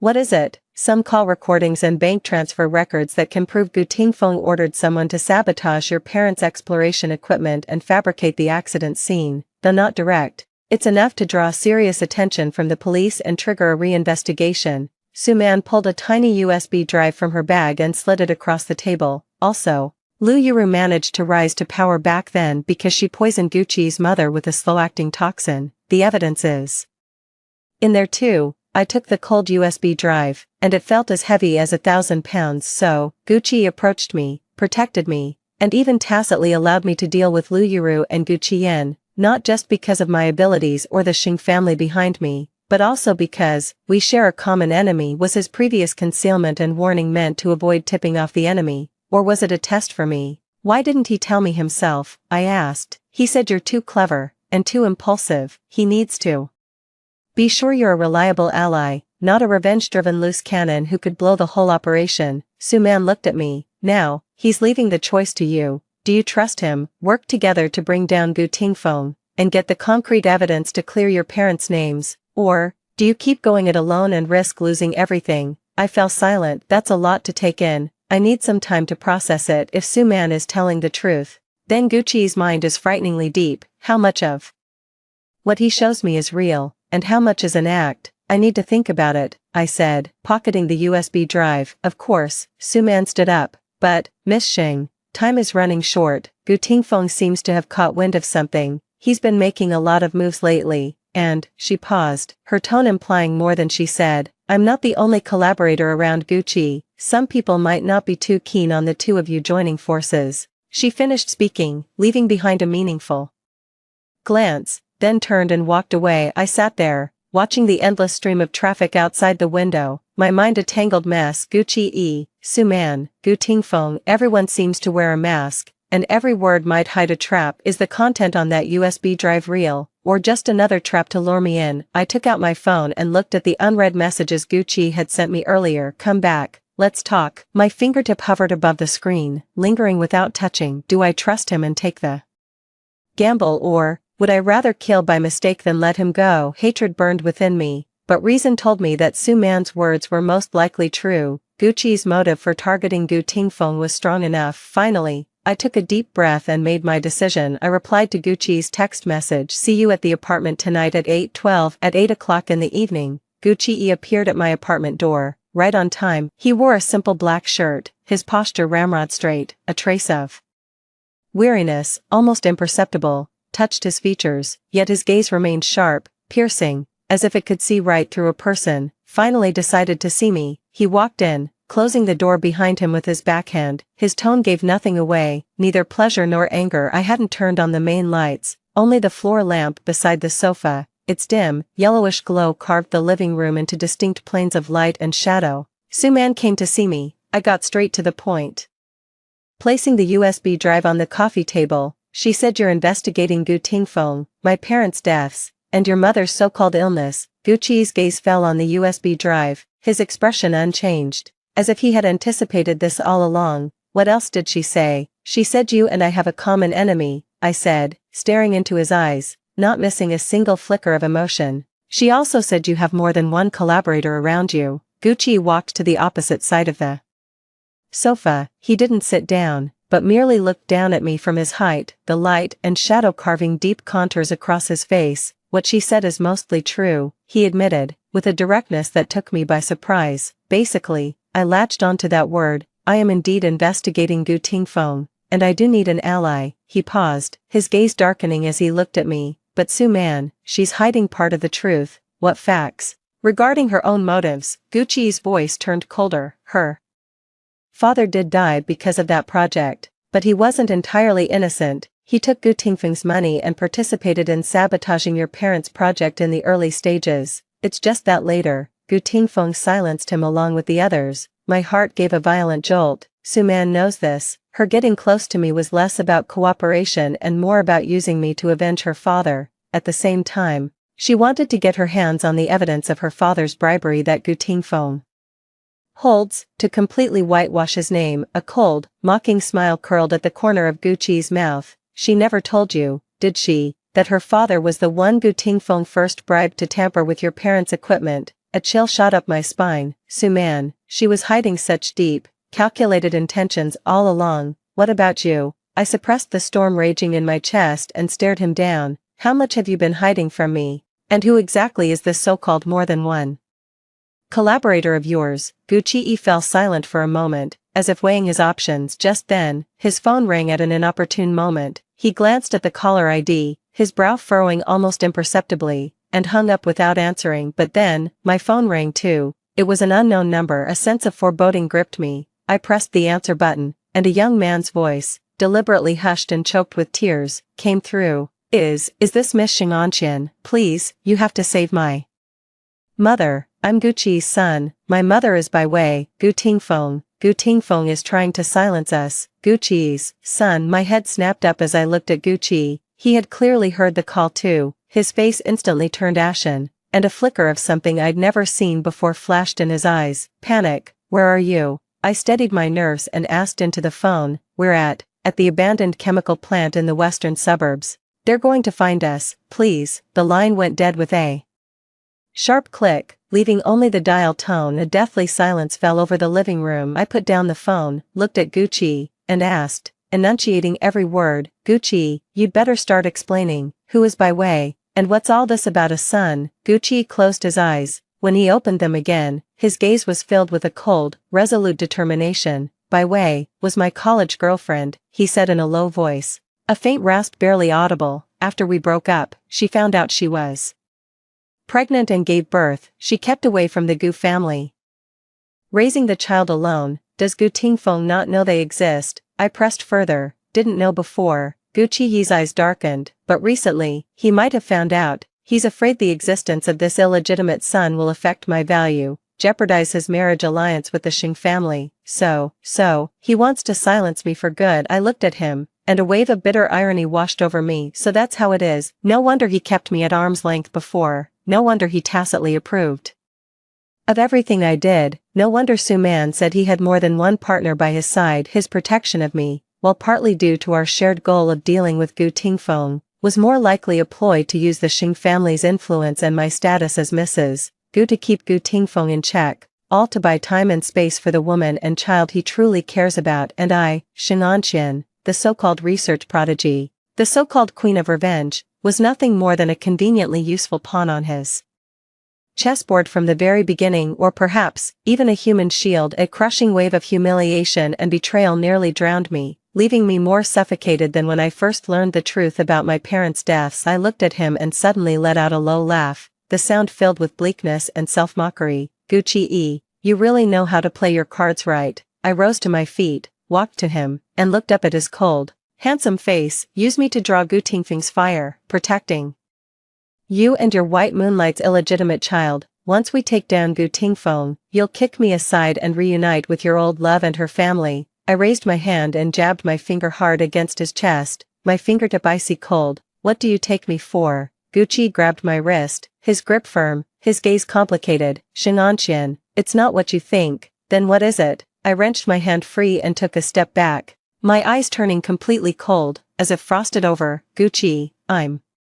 telling you, our partnership ends here. Gu Tingfeng, I'll deal with you myself. As for you, I said, looking at him, each word dripping with bone-chilling cold, you and that bastard son of yours had better pray you never cross my path. With that, I turned, grabbed the car keys and the USB drive, and stormed out of the apartment without a backward glance. The night wind was biting, cutting into my face like a knife. I got into the car, started the engine, and slammed the accelerator to the floor. Then the car shot into the night like an arrow released from a bow. Destination, abandoned chemical plant, west suburbs. I'm not going to save his long-lost love and illegitimate child. I'm going to see for myself just what kind of person Guqi is going to such lengths to protect. More importantly, I need to get evidence that Gu Tingfeng killed someone to silence them. 13 West Suburb, abandoned chemical plant. The rusted steel skeleton loomed like the bones of a colossal beast under The pale moonlight, as the night wind whistled a mournful howl through the shattered window frames. I parked the car in the distant shadows and slipped inside without a sound. The air was thick with the acrid stench of rust and chemicals. From deep within the factory came the sound of muffled sobs and harsh, angry shouts. "You bitch, think you can hide? Hand over that little bastard, please, I'm begging you, let the child go.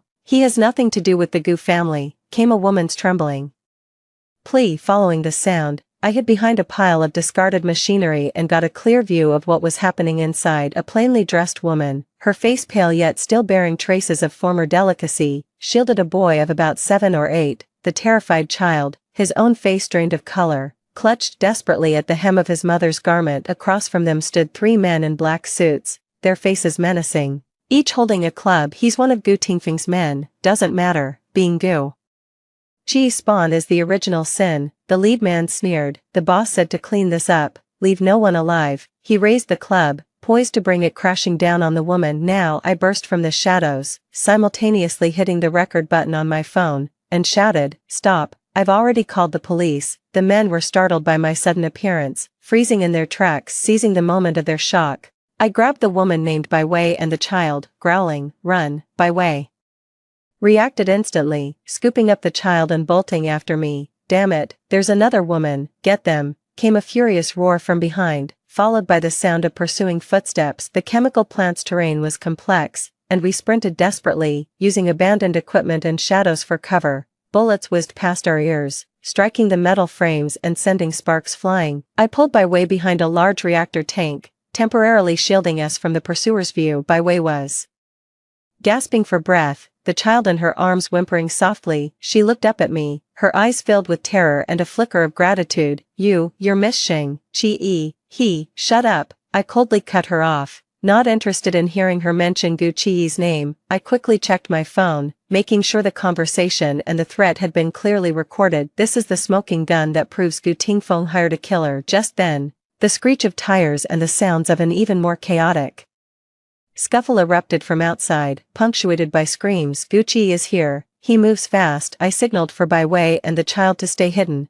then cautiously peeked outside myself. Gu Chi was already locked in combat with the 3 assassins, flanked by a few others. His movements were ruthless and precise, each strike aimed to kill. Nothing like a man who had just come out of a coma. Clearly, he hadn't been idle for the past 3 years. In no time, the 3 assassins were subdued and bound on the ground. Gu Chi hurried toward our hiding spot, his face etched with unmistakable anxiety. "Bai Wei, Xiaozhe." His gaze went to the mother and child first, ensuring they were unharmed. Only then did he turn his eyes to me, his expression unreadable. "And Xian, you." I stepped out from behind the reactor vessel, holding up my phone and staring at him with a blank expression. "Gu Chi, drop the act. Gu Tingfeng hired a killer. The evidence is solid. You protect your woman and child, I'll get my revenge. We're even." His brow furrowed deeply. "It's not what you think. Bai Wei and we ended things a long time ago." "I don't care." I cut him off sharply, uploading a backup of the recording to the cloud before shoving my phone back into my pocket. "Take your people and get out of my sight, now." I turned on my heel, ready to leave this disgusting place behind. "Shenanxian," Gu Chi called out from behind me, his voice tight with suppressed anger. "Do you really have to be like this?" I stopped in my tracks and didn't look back. "Gu Chi, from the moment you decided to use me, we could only be enemies." With that, I strode away and never looked back. Back at the apartment, I immediately contacted my most trusted lawyer and the key members of the Sheng family, submitting both the audio evidence and the other incriminating materials against Gu Tingfeng from the USB drive. Prosecute Gu Tingfeng for intentional homicide, commercial fraud, illegal asset transfer. All charges will be pursued to the fullest. The lawyer glanced at the thick file, his expression grave. "Miss Sheng, this evidence is enough to send him to prison for life, but it might implicate the Gu group, and even Mr. Gu Chi." I let out a cold laugh. "What does the Gu family's survival or death have to do with me? As for Gu Chi," I paused, the image of him shielding Bai Wei and her child flashing before my eyes. A sharp pain pierced my heart. "We will proceed by the book." The next day, Gu Tingfeng was taken away by the police directly from his Top floor office at the Gu Group headquarters. The news exploded like a bombshell, instantly sending shockwaves through the entire city. Gu Group chairman Gu Tingfeng arrested on suspicion of multiple felonies, shocking upheaval in high society. The Gu Empire on the brink of collapse. Former business titan, now a murderer. Public outrage erupted as Gu's stock price hit the lower limit at market open, plunging the scene into chaos. Sitting in my office, I watched the news footage of Gu Tingfeng being escorted into a police car, a disheveled, pitiful sight. There was no satisfaction in my heart, only a cold, hollow numbness. I've finally avenged my parents, so why does my heart feel so hollow? My phone rang. It was Gucci. I hung up immediately and blocked the number. A few minutes later, the office door burst open, and Gucci stood in the doorway, radiating hostility, his eyes bloodshot. "Shenanxian, are you satisfied now?" His voice was hoarse, laced with bone-chilling cold. I lifted my gaze and looked at him calmly. "Mr. Gu, this is the Xing family's place. Please leave." He stepped closer, the overwhelming pressure almost suffocating, bringing down Gu Tingfeng, destroying the Gu family. "Is this the outcome you wanted? This is exactly what your Gu family deserves." I stood up, confronting him. "And that includes you, Gucci. You used me, you deceived me. I haven't settled that score with you yet." He suddenly grabbed my wrist, his grip so tight it felt like he might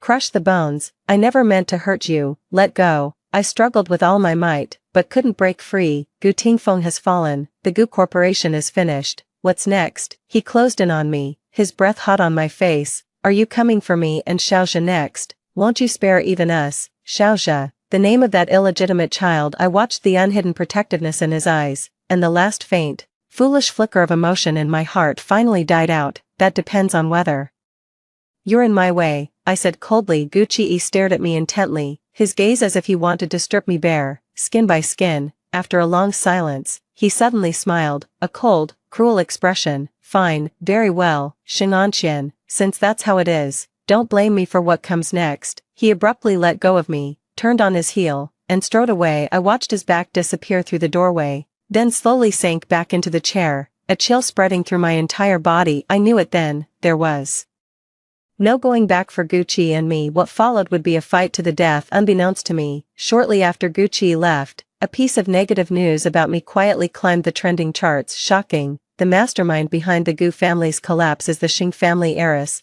willing to frame others to seize power. The accompanying images were a blurry photo of Gucci and me in a tense standoff outside the chemical plant, along with some meticulously edited, out-of-context so-called evidence. 14. Gucci's counterattack came as fast and dirty as expected. That defamatory hashtag, propped up by Capital, was pinned to the top of the trending list. A flood of trolls and misled netizens unleashed a torrent of online violence against me. Some even went so far as to dox my address and harass my family. The stock price of Xing Group was also affected and began to decline. A few old-timers on the board, who'd already been unhappy about my rapid rise, started stirring up trouble, applying pressure both openly and behind the scenes. I watched the familiar manipulation of public opinion, a cold smile forming in my heart. No surprise, this is truly the blood of the Gu family, as despicable as Gu Tingfeng and Gu Qiyan. But I am no longer the Shenanxian of my past life who could only endure in silence. I immediately convened an emergency meeting with the public relations and legal departments of Xing Group. First, on behalf of Xing Group and myself, issue the strongest legal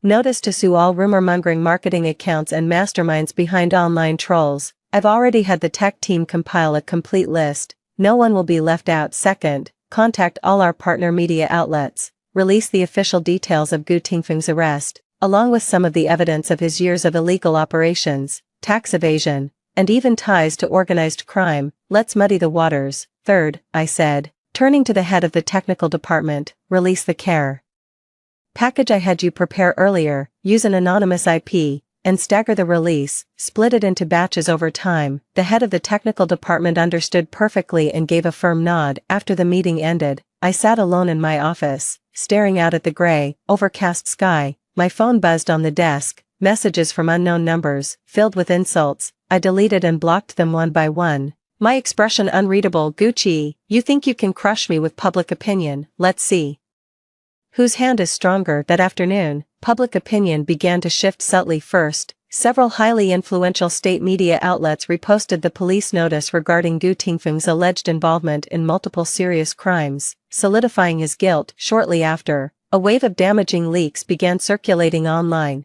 exposing years of chaotic management, rampant nepotism, and illicit profit transfers within the GU group. The revelations included outlandish incidents from Gu Qian's tenure and detailed accounts of how Lu Yuru exploited her status as Mrs. Gu for personal gain. The public's attention began to shift. So the Gu family is this rotten, the corruption goes right to the core. Looking at it this way, maybe Xing Anqian really was forced to fight back, Gu Qi jumping in now to smear others. Does he want to shift the blame? But this is just the appetizer. Late at night, as most internet users were winding down for the day, a dark web forum suddenly leaked a series of explosive revelations that rapidly spread across major social media platforms.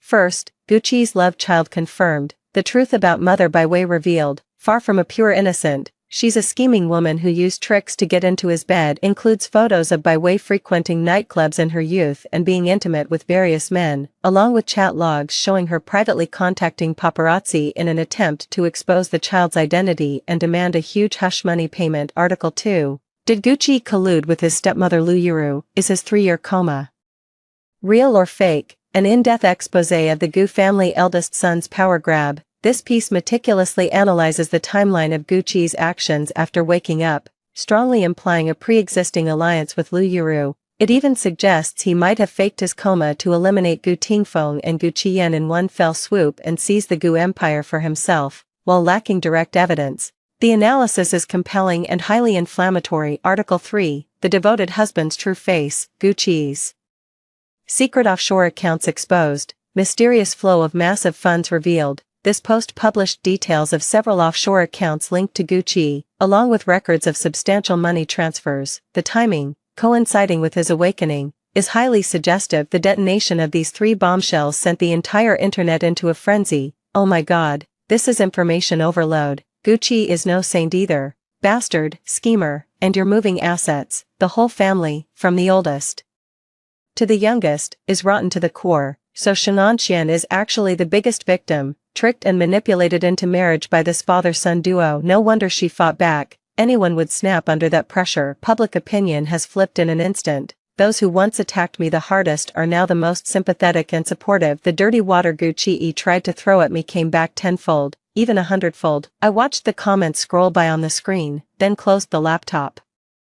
Without a flicker of emotion. Can't handle it already. Gu Qi. This is just the beginning. The next day, I made a high-profile appearance at the Xing Group press conference. Facing the barrage of cameras and flashing lights from the audience, I was dressed in a sharp black suit, with impeccable makeup, and commanded the room with my full presence. First, regarding the recent false statements circulating online targeting both myself and the Xing Group, our legal department has initiated full legal proceedings. We will pursue this matter to the fullest extent of the law and show no leniency. My voice was clear and resonant, leaving no room for doubt. Secondly, I hereby formally announce that Xing Group will completely terminate all cooperation with Gu Group. We have also initiated legal proceedings to pursue the outstanding payments and breach of contract by Gu Group. The reporters in the audience erupted in murmurs. Ms. Sheng, regarding your marital relationship with Mr. Gu Qi. I cut the question short, raising my left hand to show a bare ring finger. My marriage to Mr. Gu Qi began as an elaborately orchestrated deception, I said, my gaze sweeping across the room with icy scorn. Now that the truth is out, this farce must come to an end. I have instructed my lawyers to file for divorce. As for Mr. Gu, his mistress, and their illegitimate child, I paused, my tone dripping with contempt. I wish them a lifetime of blissful entanglement. With that, I turned and walked away without a backward glance, leaving the media frenzy behind me. The press conference was a resounding success. Xing Corporation's stock halted its decline and rebounded. My decisiveness and firm stance won the market's approval. As for the Gu Group, it had plunged into an abyss. Its stock price hit consecutive daily limits on the decline. Partners terminated contracts one after another. Banks pressed for loan repayments. Internal employees were gripped by panic, and a wave of resignation surged. Gu Qi was overwhelmed and desperately trying to regain control, but faced with the overwhelming collapse and the endless stream of scandals, he was powerless to turn the tide. Just then, I received an unexpected package. 15 Inside was a stack of photos and a paternity test report. In the photo, Gu Qiyan and Lin Enqi are seen, unexpectedly having sneaked back into the country. hiding in a filthy, chaotic urban village, both appear gaunt and haggard, fighting and hurling insults at each other over money, their behavior resembling madness, and the paternity test report showed that Lin and Qi's child, which she had miscarried years ago, had no blood relation to Gu Qiyan. As I looked at this report, I suddenly remembered the flickering look in Lin and Qi's eyes in her past life, when she wept and complained to Gu Qiyan after her miscarriage. I see, what a clever trick, switching the beams and replacing the pillars. She had no idea who the father was, or even if she did. She still tried to pin it on Gu Qiyan, but in the end, fate took a twist. She ended up confirming the very accusation she was trying to avoid, that I drove her to death. I let out a cold laugh and anonymously mailed this gift to Lu Yuru, who was still in prison, clinging to the hope that her son would save her. It is said that after seeing it, Lu Yuru howled like a madwoman in her cell all through the night, descending into complete and utter madness. And what of Gu Qiyan and Lin and Qi? I merely accidentally let slip their hideout to a few loan sharks. Word later came that Gu Qiyan had a leg broken by the debt collectors. He and Lin and Qi were thrown out of the urban village, reduced to begging on the streets, fighting each other bloody over a mouthful of spoiled food. They grew to loathe each other, tormenting one another as they wallowed in the mire, unable to live and unable to die. This gives me more satisfaction than killing them outright. After dealing with these remnants, I'll pour all my energy into the final push of the new energy project. This is entirely my achievement. Xinganxians, no longer tied to the Gu family in any way. The project was a huge success. On the day of the launch, Xin Group's stock price soared, and I stood in the spotlight, basking in the admiration and praise of everyone around me. I know I've finally found my footing, no longer anyone's daughter, fiancé, or wife, just Xinganxian. After the press conference, I ran into Gu Qi in the backstage lounge. He wasn't invited. He had lost a lot of weight, his suit hanging loosely on his frame. His eyes were heavy with exhaustion and defeat, the former arrogance and icy pride of the Gu family's eldest son long gone. And Xian, his voice was hoarse, tinged with a plea. "We need to talk, Mr. Gu," I said, seated at the vanity and meticulously removing my earrings, not even bothering to glance his way. "There's nothing left for us to discuss. The Gu family is finished, I admit it." He walked up behind me, staring at my cold reflection in the mirror.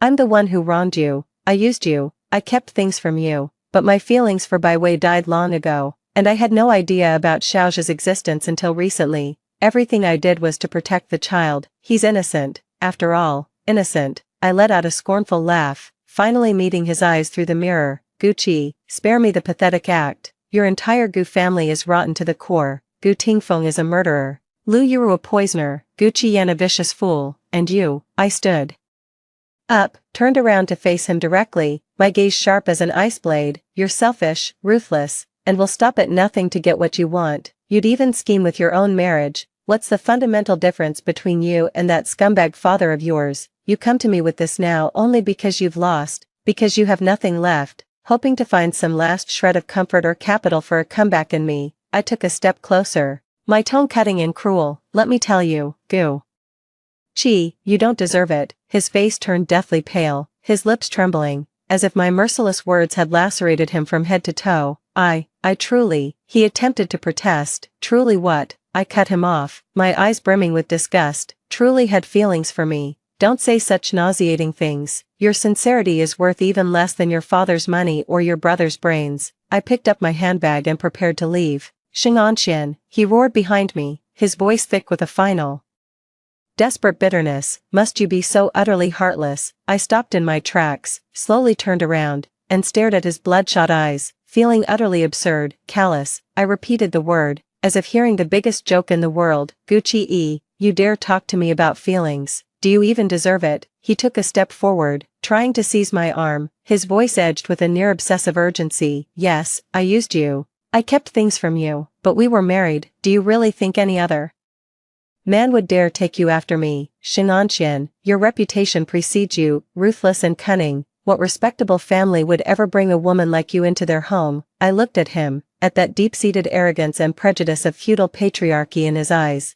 as if gazing upon a pool of nauseating filth. "It's 2024, and he still thinks divorce is a stain on a woman, that I need to depend on a man, that I need to be wanted." The last shred of patience has run out. I abruptly raised my hand, smack, a sharp, resounding slap landed hard across his face, cutting off his unfinished foolish words. Gucci's head snapped to the side from the force, the clear, red imprint of 5 fingers instantly bloomed on his cheek. He clutched his face, staring at me in utter disbelief, as if I had committed some unspeakable transgression. Gucci, I shook my slightly numb wrist, my voice dripping with ice. Take your disgusting, antiquated mindset and shove it. I, Xing'anqian, have never been anyone's property. I took a step forward, locking my gaze with his startled eyes, and hammered each word, crystal clear, into his ears. Did you think I agreed to that arranged marriage back then because I loved you, or because the Xing family needed the Gu family? Let me make this perfectly clear, it was neither.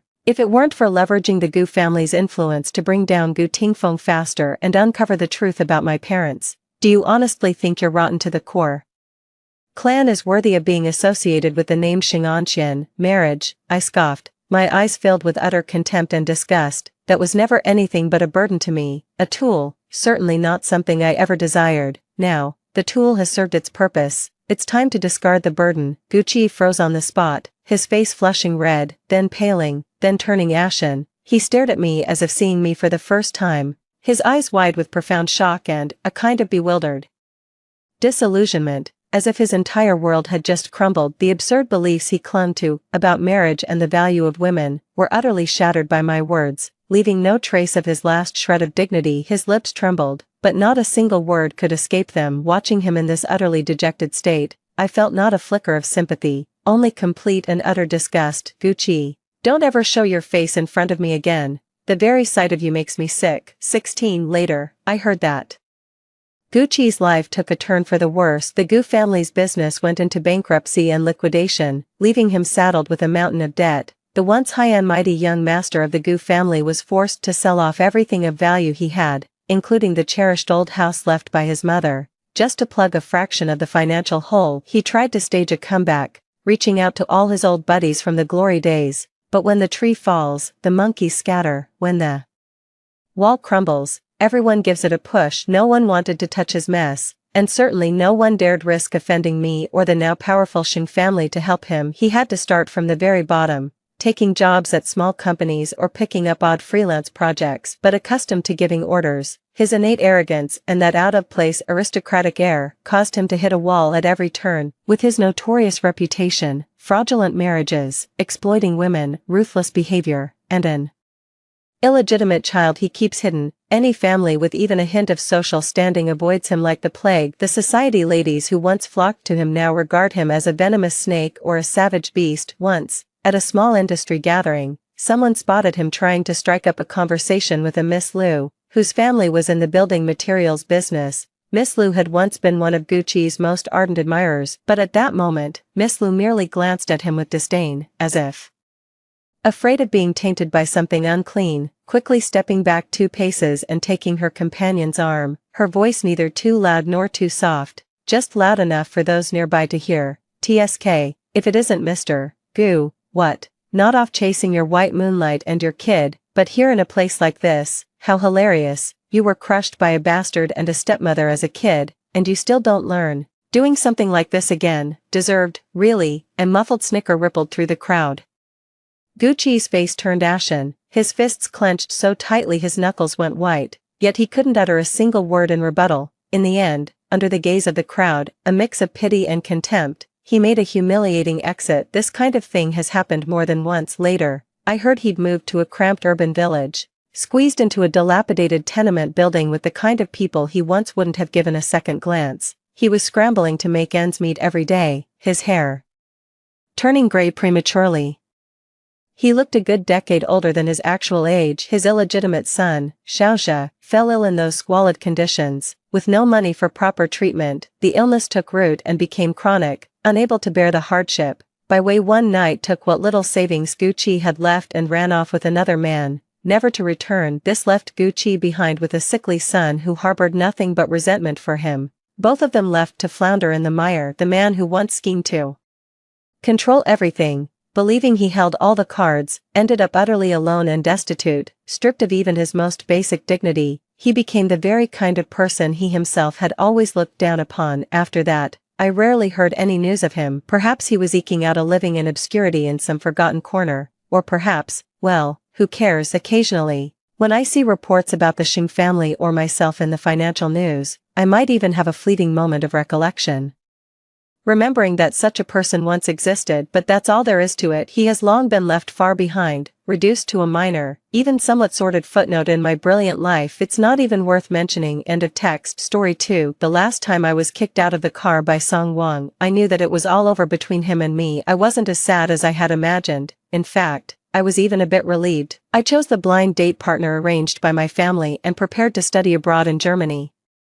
with him on Song Wang's birthday. Our friends teased, "I wonder what gift Xinyan has prepared for Brother Wang." Needless to guess, Xinyan will definitely give Brother Wang that piece of land he took a fancy to some time ago, but I didn't show up until the end of the banquet. He didn't know that I had really gone to Germany and I really didn't want him anymore. On Friday morning, I received a message from Song Wang. "Come back to the old mansion tonight at 6 o'clock. I replied okay and then threw my phone aside. When the time came, I went downstairs on time. Song Wang's Bentley was parked at the door, and the driver, Uncle Wang, was standing beside it. Seeing me come out, Uncle Wang opened the door of the passenger seat. I nodded and smiled, then stepped in. As expected, I saw Song Wang and Bai Ji sitting in the back seat of the car. The two of them were chatting and laughing, as if they didn't see me. I was glad to be left alone and leaned back on the seat, closing my eyes to rest.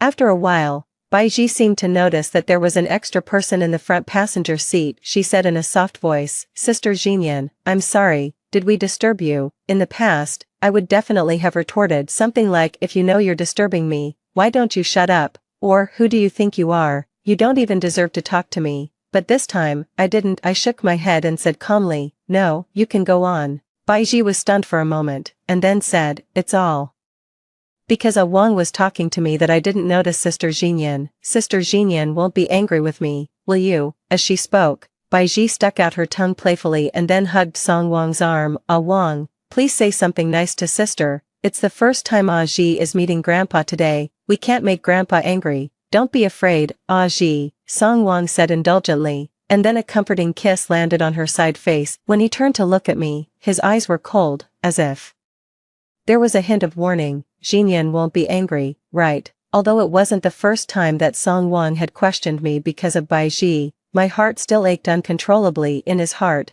I was actually so insignificant. I laughed self-deprecatingly. Of course, I disdained that. I don't know which word I said offended Song Wang, and the air pressure around him suddenly dropped terribly. He squinted his eyes and called me by my full name, "Shen Xinyan." "What do you mean?" I sat up straight and looked at him through the rearview mirror. I said I disdain to do that, and I won't do it either. "Is that okay, Mr. Song?" This was the first time I addressed him like this. After I finished speaking, Song Wang suddenly fell silent. I didn't plan to look at him anymore. As my gaze quickly passed through his eyes, I suddenly remembered the first few years, when I first learned that the elders of our two families were matchmaking the arranged marriage between him and me. I was in my prime. The neighbor brother from my childhood had grown into a handsome and gentle young man. Those pitch black and distinct eyes fascinated me deeply. Now the gentleness on him had faded, and the sharp and cold face of an adult was also particularly striking. But now, I truly didn't want to squeeze into his world anymore. Just at this moment of silence,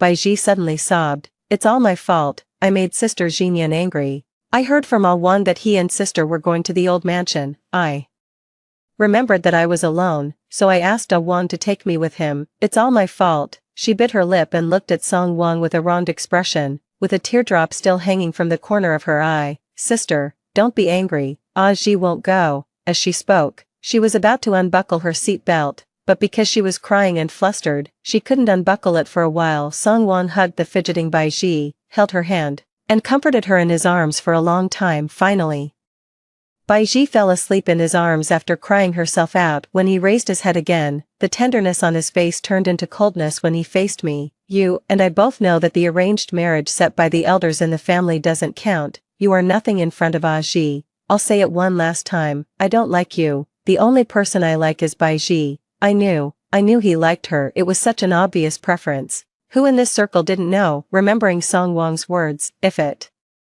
weren't for Grandpa liking you and insisting on seeing you, why would I bring you along and make Ah Ji sad?" When I was kicked out of the car again, I actually let out a sigh of relief. I realized that I wasn't as sad as I had imagined. I was even a bit glad. Suddenly, I remembered my birthday at that time. Because Song Wang was in a relationship with Bai Ji, I was angry with him for a long time. To make me happy, he booked the entire Peninsula Hotel to celebrate my birthday, but he didn't rush in. Until halfway through the banquet, my little sisters noticed that I wasn't in high spirits, so they coaxed me. "Mr. Song must have prepared a surprise for you and will make a grand entrance at the end." After she said that, I also thought that Song Won must have prepared a very thoughtful gift for me, but when he opened the box, I realized that this bracelet in front of me was actually a complimentary gift of the valuable necklace around Baiji's neck. Before I could get angry, Song Won beside me answered the phone. I heard that the voice on the other end of the phone seemed to be Baiji.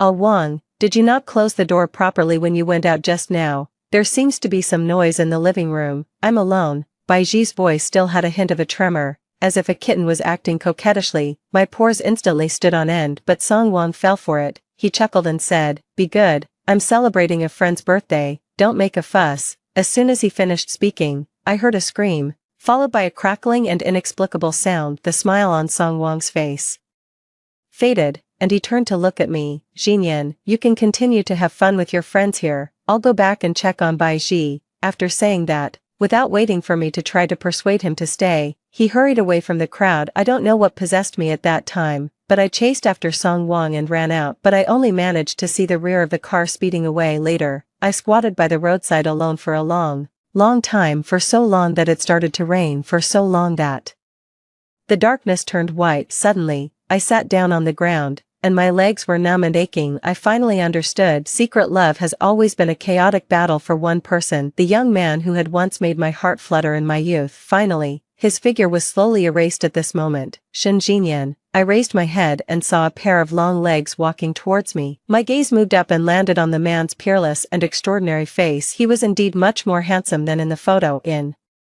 fact, a few months ago, when my father asked me if I still wanted to have the arranged marriage with Song Wong, I refused. His relationship with Baiji was more serious than any of his previous relationships. I had to admit that I had lost. Perhaps I had never really been in the game. To Song Wong, I was just a joke of an arranged marriage partner, but because Grandpa Song had saved my life, he liked me very much and wanted me to be his granddaughter-in-law. My family didn't know how to tell the old man about this, but 3 days ago my father took out a photo and asked me what I thought. Well, he was so handsome that he stole my heart. My father laughed heartily and said that this young man from the Qing family was good and that I could get to know him. At that time, I didn't know that the young man from the Qing family my father mentioned was actually the young master of the Qing family in Jingbei. "I thought you might not come, after all." The so-called childhood sweetheart, Mr. Song, who had a friendship of more than 10 years, had kicked me out of the car, and Qing Yan was just a strange blind date partner. "Shen Jinyan, you deserve better.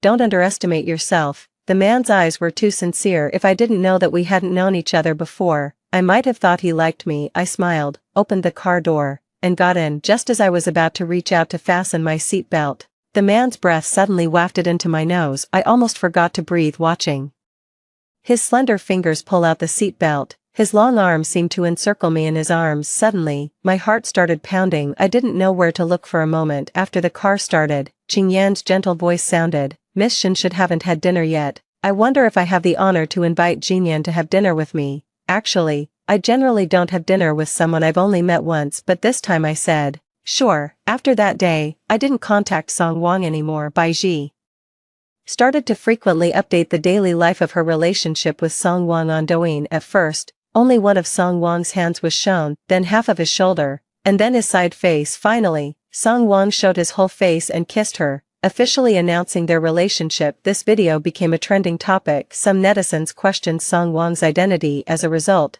Baiji directly said in the live broadcast that when Song Wong's birthday came, she would broadcast live and let the fans meet the real person. Baiji also said that Song Wong would take her to Iceland to see the aurora. During the live broadcast, she was completely surrounded by love and was extremely happy. My little sisters in the circle asked me after they knew about it, "Jinyan, don't you have an arranged marriage with Mr. Song?" "Arranged marriage? No way." I opened the chat box and sent a voice message. "No. Song Wong and I are just ordinary childhood friends. I'll tell you in secret, he has already taken Baiji to meet his parents. Don't tell anyone else." When I said this, my little sister also understood what I meant. We tacitly stopped talking about this topic, chatted about something else, and then ended the conversation. In fact, these days, I haven't deliberately paid attention to Song Wang. I just brushed through short videos during my free time when organizing materials, and naturally saw the trending topic. I had once imagined what I would do if Song Wang proposed to Bai Ji, but now, when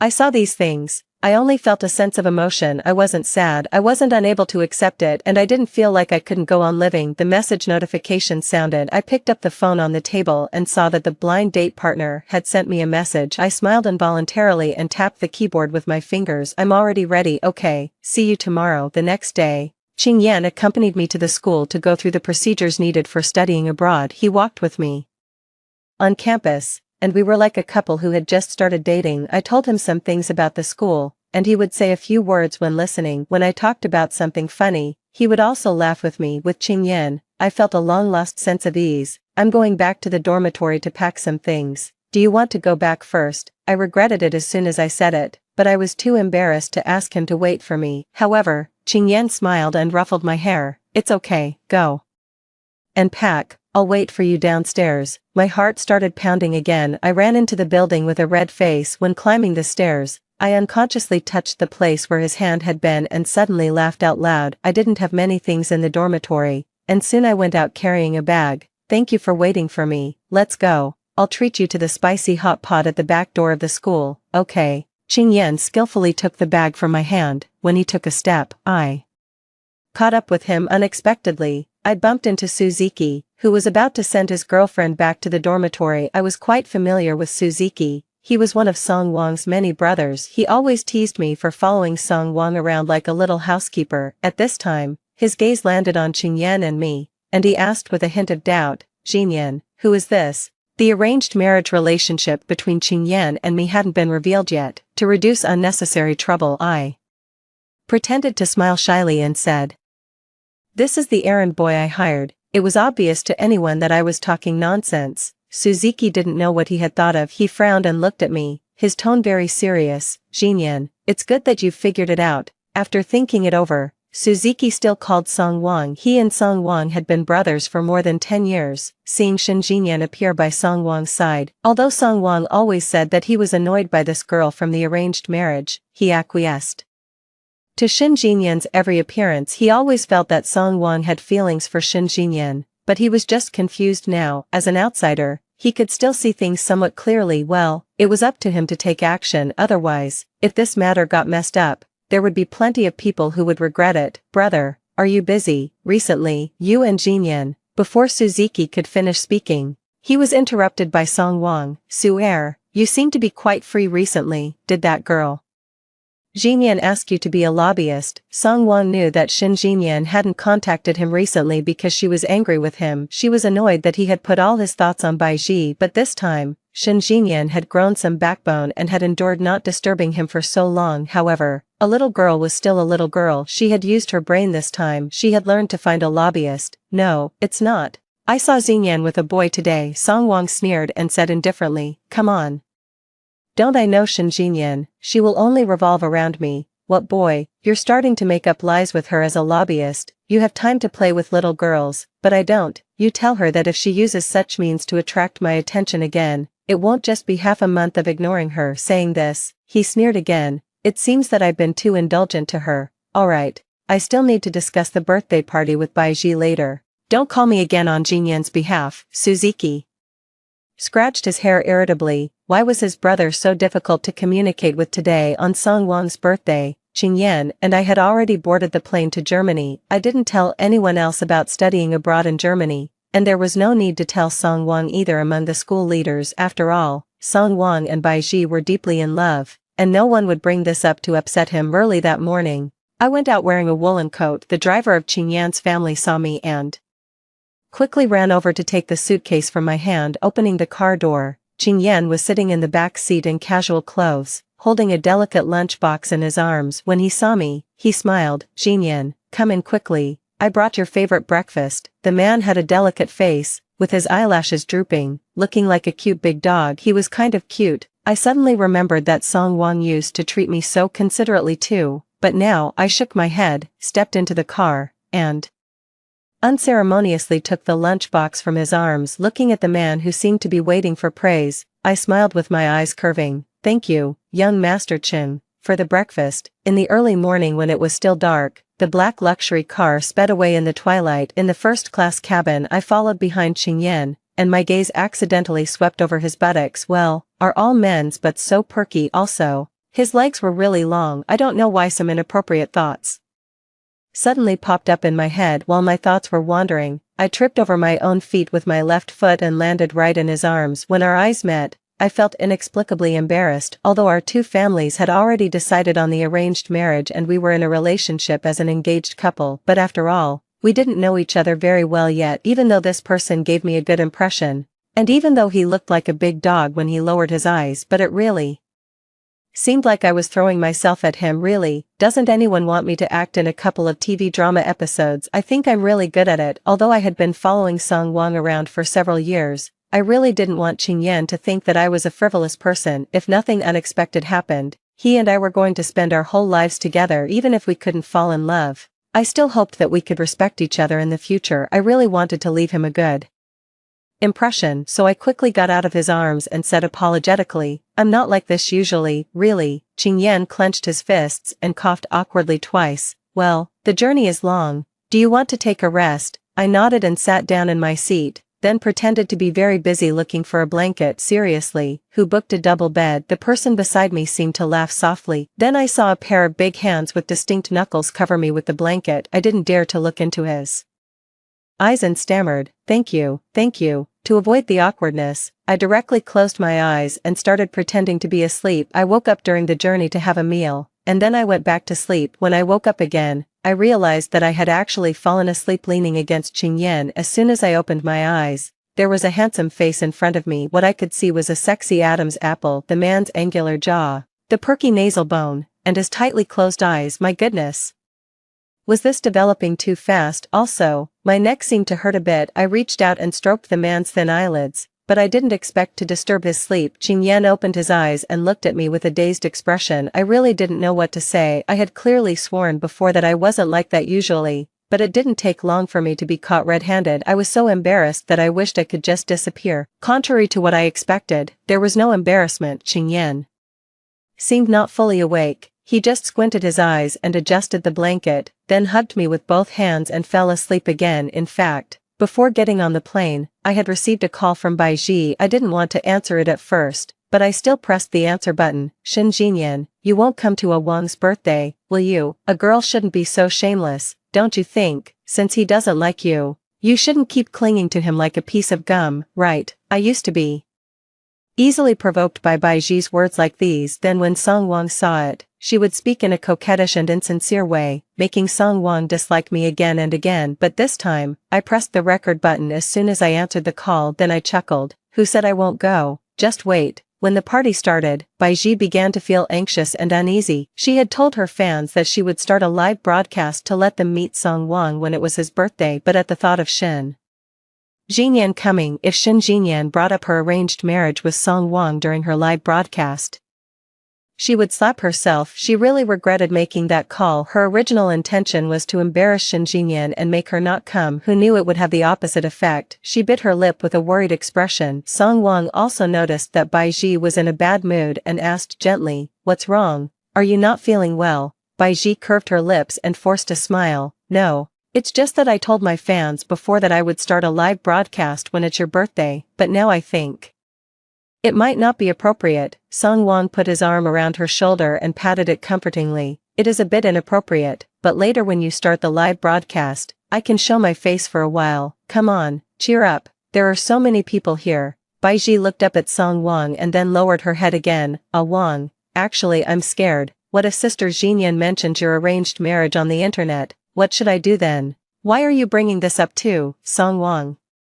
suddenly frowned. He hated it the most when others mentioned his arranged marriage with Shen Jinyan, but looking at the tearful face in front of him, his heart softened instantly. Okay, I'll deal with this matter. I promise no one will mention this on the internet, and no one will hurt you. After he finished speaking, Bai Ji visibly became happy. Looking at Bai Ji, who immediately smiled brightly upon hearing his words, Song Wang also smiled. He liked Bai Ji's simple nature. She was straightforward and uncomplicated. She didn't have so many twists and turns that would give him a headache. After getting Song Wang's approval, Bai Ji's mood indeed improved. She leaned affectionately into Song Wang's arms and gave him a kiss. She thought that even if Shin Jinyan came now, she wasn't afraid. Song Wang would always take her side. The initial anxiety gradually dissipated. Bai Ji raised her head and heard Song Wang chuckling. "Look, you've cried and turned into a little cat with a smudged face." She stamped her foot playfully. "You're so annoying. I'll go touch up my makeup, wait for me." After Bai Ji left, Song Wang started chatting with his group of brothers. As they were talking, somehow someone mentioned me. "It's strange. Did any of you see Sister Jinyan tonight?" Saying this, everyone realized that indeed none of them had seen me that night. "Is that possible? Sister Jinyan didn't come tonight. That can't be right.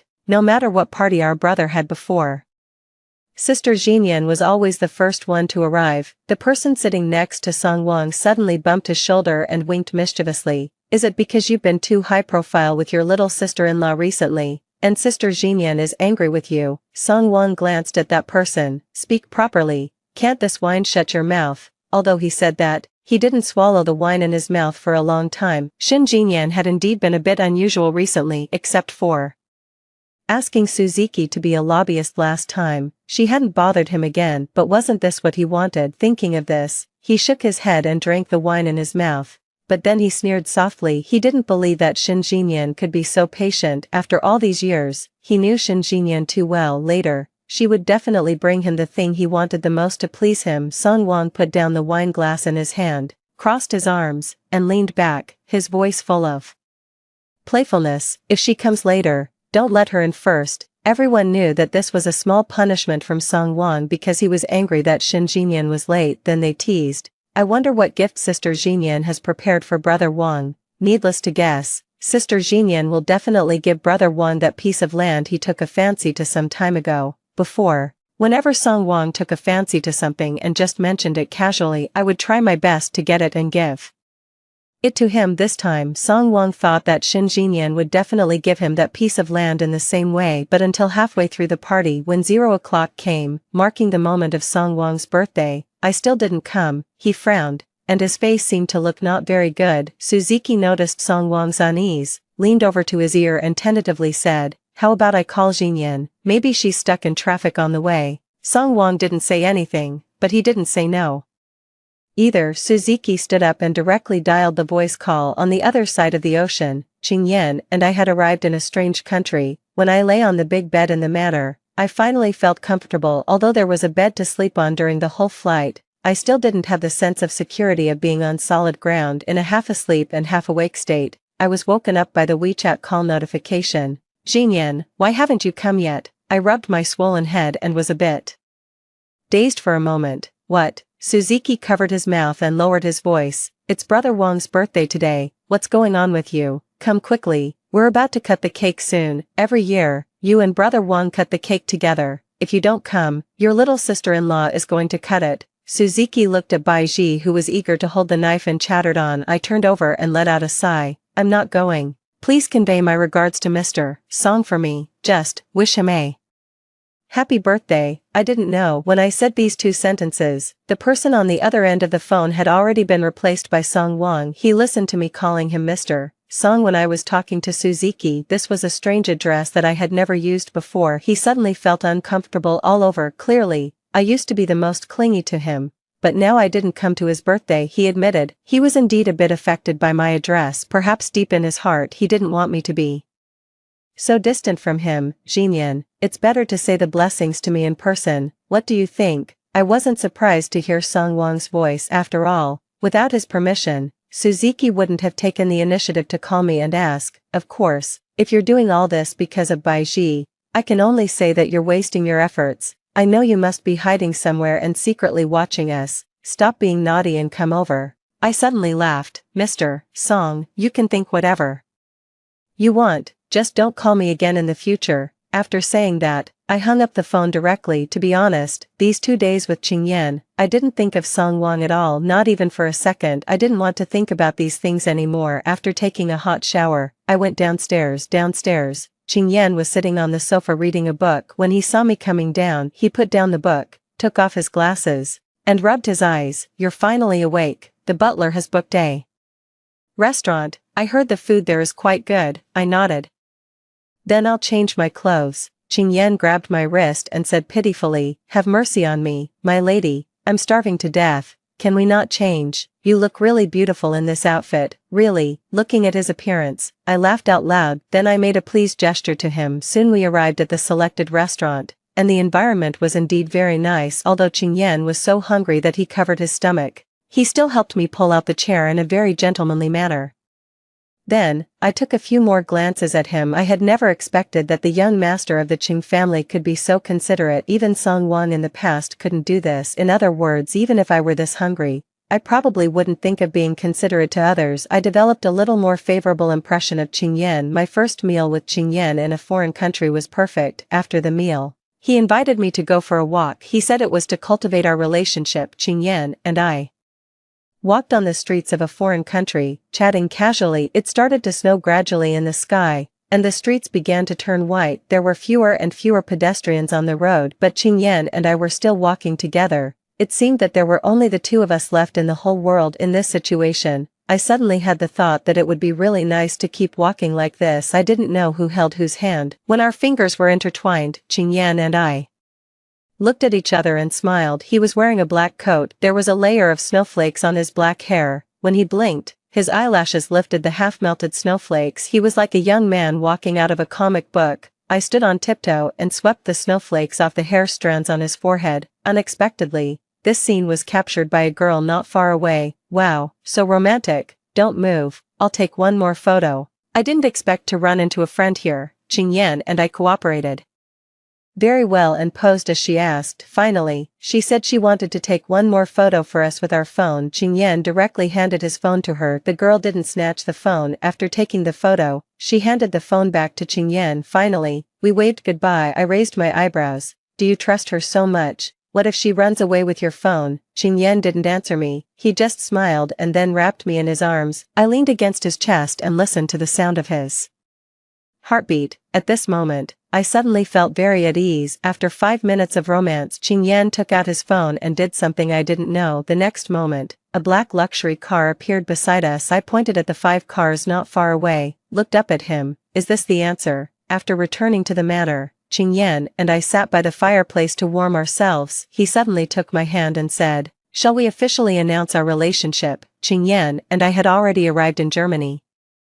Soon, the news of the arranged marriage between the Shen and Qing families would be released. Thinking of this, I nodded. Let's use the photo that girl took for us. How about that? The photo taken by that girl was really good. I asked Qingyan to send it to me. When I opened my phone, it showed that someone had sent me a video. I ignored it and posted a status on Moments with Qingyan. After posting, I casually opened that video. In the video, Song Wang held Bai Ji's hand and was cutting the cake. He smiled gently. Ah Ji, let's do it together. Then, Bai Ji took out the gift she gave to Song Wang. It was a wristwatch. It wasn't expensive, although it didn't match Song Wang's status. Song Wang still took it and put it on directly. He also showed it off in front of everyone. Everyone complimented him very obligingly. Little sister-in-law has a great taste. Look how much our brother Wang likes it. Brother Wang is so lucky. Bai Ji smiled shyly and hid in Song Wang's arms. The video ended there. At this moment, my mood was as calm as still water. I chuckled, turned off my phone, and gently nestled into Qingyan's arms. There was a time difference between us and our home country, so when our mutual friends saw it,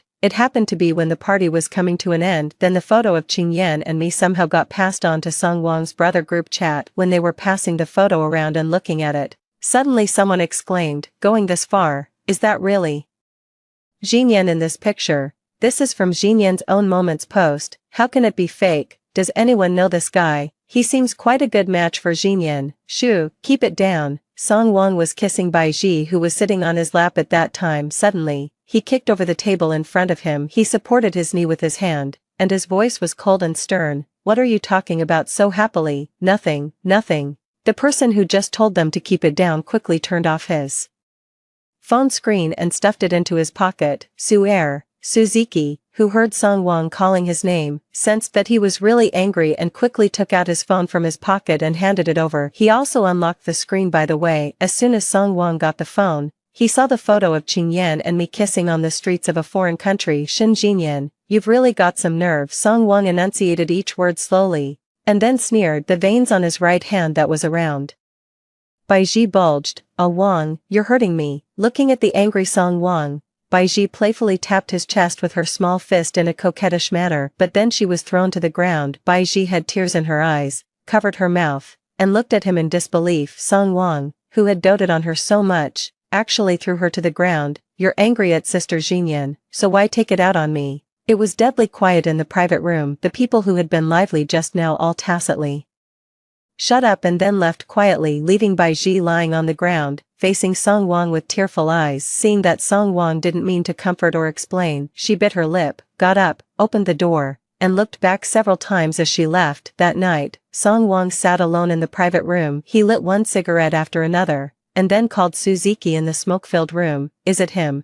Suzuki was stunned for a moment and then let out an Song Wang immediately hung up the phone. After that, Song Wang learned that Qingyan and I had gone to Germany. The arranged marriage between him and me was also called off after my father visited Grandpa Song and had a deep talk with him. The shackles that had been weighing on him since he became an adult vanished at this moment, but he didn't feel the slightest bit of joy. He wanted to see me. He wanted to ask me in person if it was my idea that the arranged marriage didn't count. So, he came here. I also didn't expect that Song Wang would actually come to find me. That day, Qingyan and I walked out of the school hand in hand. He was standing under the big tree across the road wearing a brown coat and a black scarf. He was still as handsome as before. He greeted me. "Xinyan." I paused, held Qingyan's hand, and walked over. "They said you came to Germany." I didn't believe it. Grandpa said the arranged marriage doesn't count anymore. How could it not count? Xinyan. As Song Wang spoke, he wanted to step forward, but Qingyan stepped sideways and blocked him. I poked my head out from the side and said in a more serious tone than ever, "Mr. Song, this is my fiancé, Qingyan." "Qingyan, greet him." The man standing in front of me touched his nose and said naturally, "Brother-in-law." Song Wang had an expression as if the sky was about to fall and he couldn't accept it. After a long while, he said, "Xinyan, I'll break up with Baiji as soon as we get back. Please don't play this kind of joke on me, okay?" Sensing that Qingyan seemed a bit unhappy, I secretly pinched his little finger. "Mr. Song, I know I've caused you a lot of trouble in the past few years. I thought my secret love started because of the arranged marriage. I mistakenly thought I liked you. Now I've found the person I truly like. I also wish you and Sister Baiji happiness." After saying that, Qingyan and I left. I could feel a strong gaze staring at me from behind, but I knew that I wouldn't look back. After Song Wang returned to China, he often got drunk late at night. When Baiji came to find him, he pushed her away.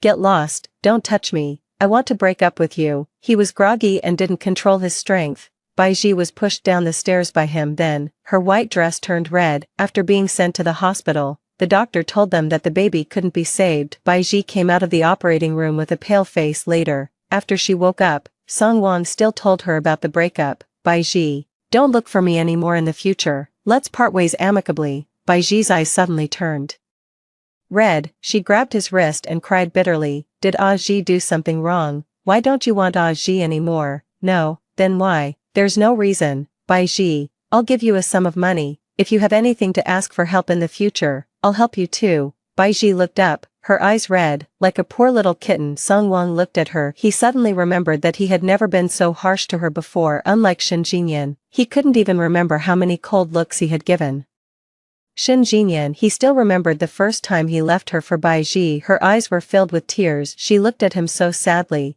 and she was as fragile as a kite. Song Wang thought that at that time, he was extremely annoyed, but in fact, those sad looks were deeply engraved in his heart until the last time, when he left Shen Jinyan again. There was no longer the light of attachment to him in her eyes. When I returned to China this year, my little sister told me about Song Wang and Baiji. It turned out that Baiji didn't agree to the unilateral breakup. She had finally caught Song Wang, a wealthy man, and she refused to agree no matter what. Even though he left her a check for 5 million yuan, Baiji couldn't find him. So she started crying and complaining on Douyin. She said she had a miscarriage and that Song Wang didn't want her anymore. Netizens cursed him, and she didn't care. She just said that the baby was gone and she had been let down. As she cried, some netizens began to sympathize with her. At first, Song Wang didn't care. It wasn't until a flood of press releases appeared, he realized that he had underestimated Baiji. Just then, someone sent him a package. When he opened it, dozens of photos of Baiji with different men scattered out. Song Wang suddenly spat out a mouthful of blood. He lost Shen Jinyan for such a woman. After dialing the internal line,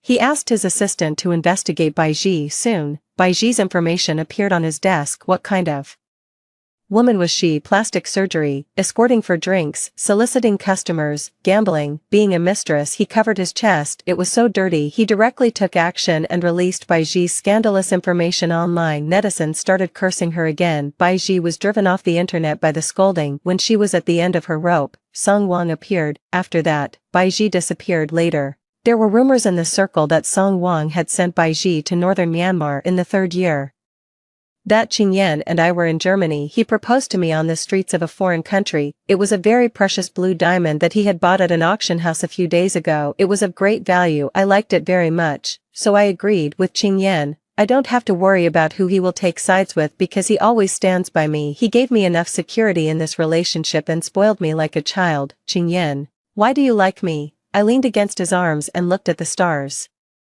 in the sky. Qingyan smiled gently and kissed my red lips. Jinyan, you are very excellent. I love you because you are worthy of being loved. It's my honor that you accept my love. You see, after staying abroad for 3 years, he has also become good at talking. It was later when he got drunk and let it slip I finally knew. It turned out that a certain young man had fallen in love with me at first sight, but the first sight was in high school. He had a low blood sugar episode when he came out of the laboratory and happened to meet me. Who was going to find Song Wang? I shared half of the chocolate that I originally planned to bring to Song Wang with him. Since then, his love for me took root deeply. Later, when he saw that I got along well with Song Wang, he silently blessed us in his heart. But when he heard about me again a few years later, I was the one who was hurt. He told himself if Song Wang didn't cherish Shen Jinyan, then he would. He asked his eldest brother to propose marriage to the Shen family. That day, Qingyan spent several hours dressing up in front of the full-length mirror, but in the end, he didn't get to meet me. Fortunately, later, I sent him a help message. When we met again, he called me Shen Jinyan. On that day, Cupid shot his golden arrow into the hearts of Qingyan and me. That was the first time my heart fluttered. Epilogue, Song Wang's perspective. When Song Wang was 30 years old, Shen Jinyan and Qingyan got married. It was a luxurious and grand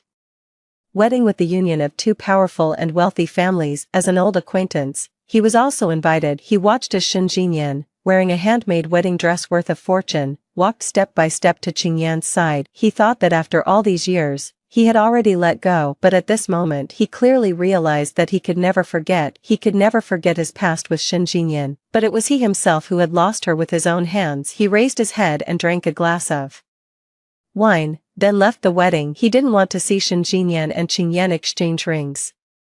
He didn't want to see them kiss. He didn't want to admit that he had lost the one he loved forever. Thinking back to the first few years, he and Shen Jinyan were tied together because of the arranged marriage. Shen Jinyan always followed him around. In fact, he was happy about it in his heart. But how did it turn out like this later? He thought that maybe it was because Shen Jinyan was too good to him. People are all a bit masochistic. He didn't like an unchanging life with Shen Jinyan. The future was predictable at a glance. When I came out, Uncle Wang opened the door of the passenger seat. With the support of the Shen family, the Song family's business went smoothly. For the projects he wanted, as long as he mentioned it, Shen Jinyan would try every means to get them for him. For the land he wanted, it would appear under his name the next day. As long as he wanted something and she had it, she would give it to him. But he was afraid that others would say he was a kept man, so he treated Shen Jinyan worse and worse. It was as if he could prove something in this way. After the arranged marriage no longer counted, although Father Shen still provided support out of gratitude for Grandpa saving Jinyan's life, but it was finally not as good as before. He also went from being the young master Song in the past to the young CEO Song now. Later, he never saw Shen Jinyan again. His whole life was, after all, in vain.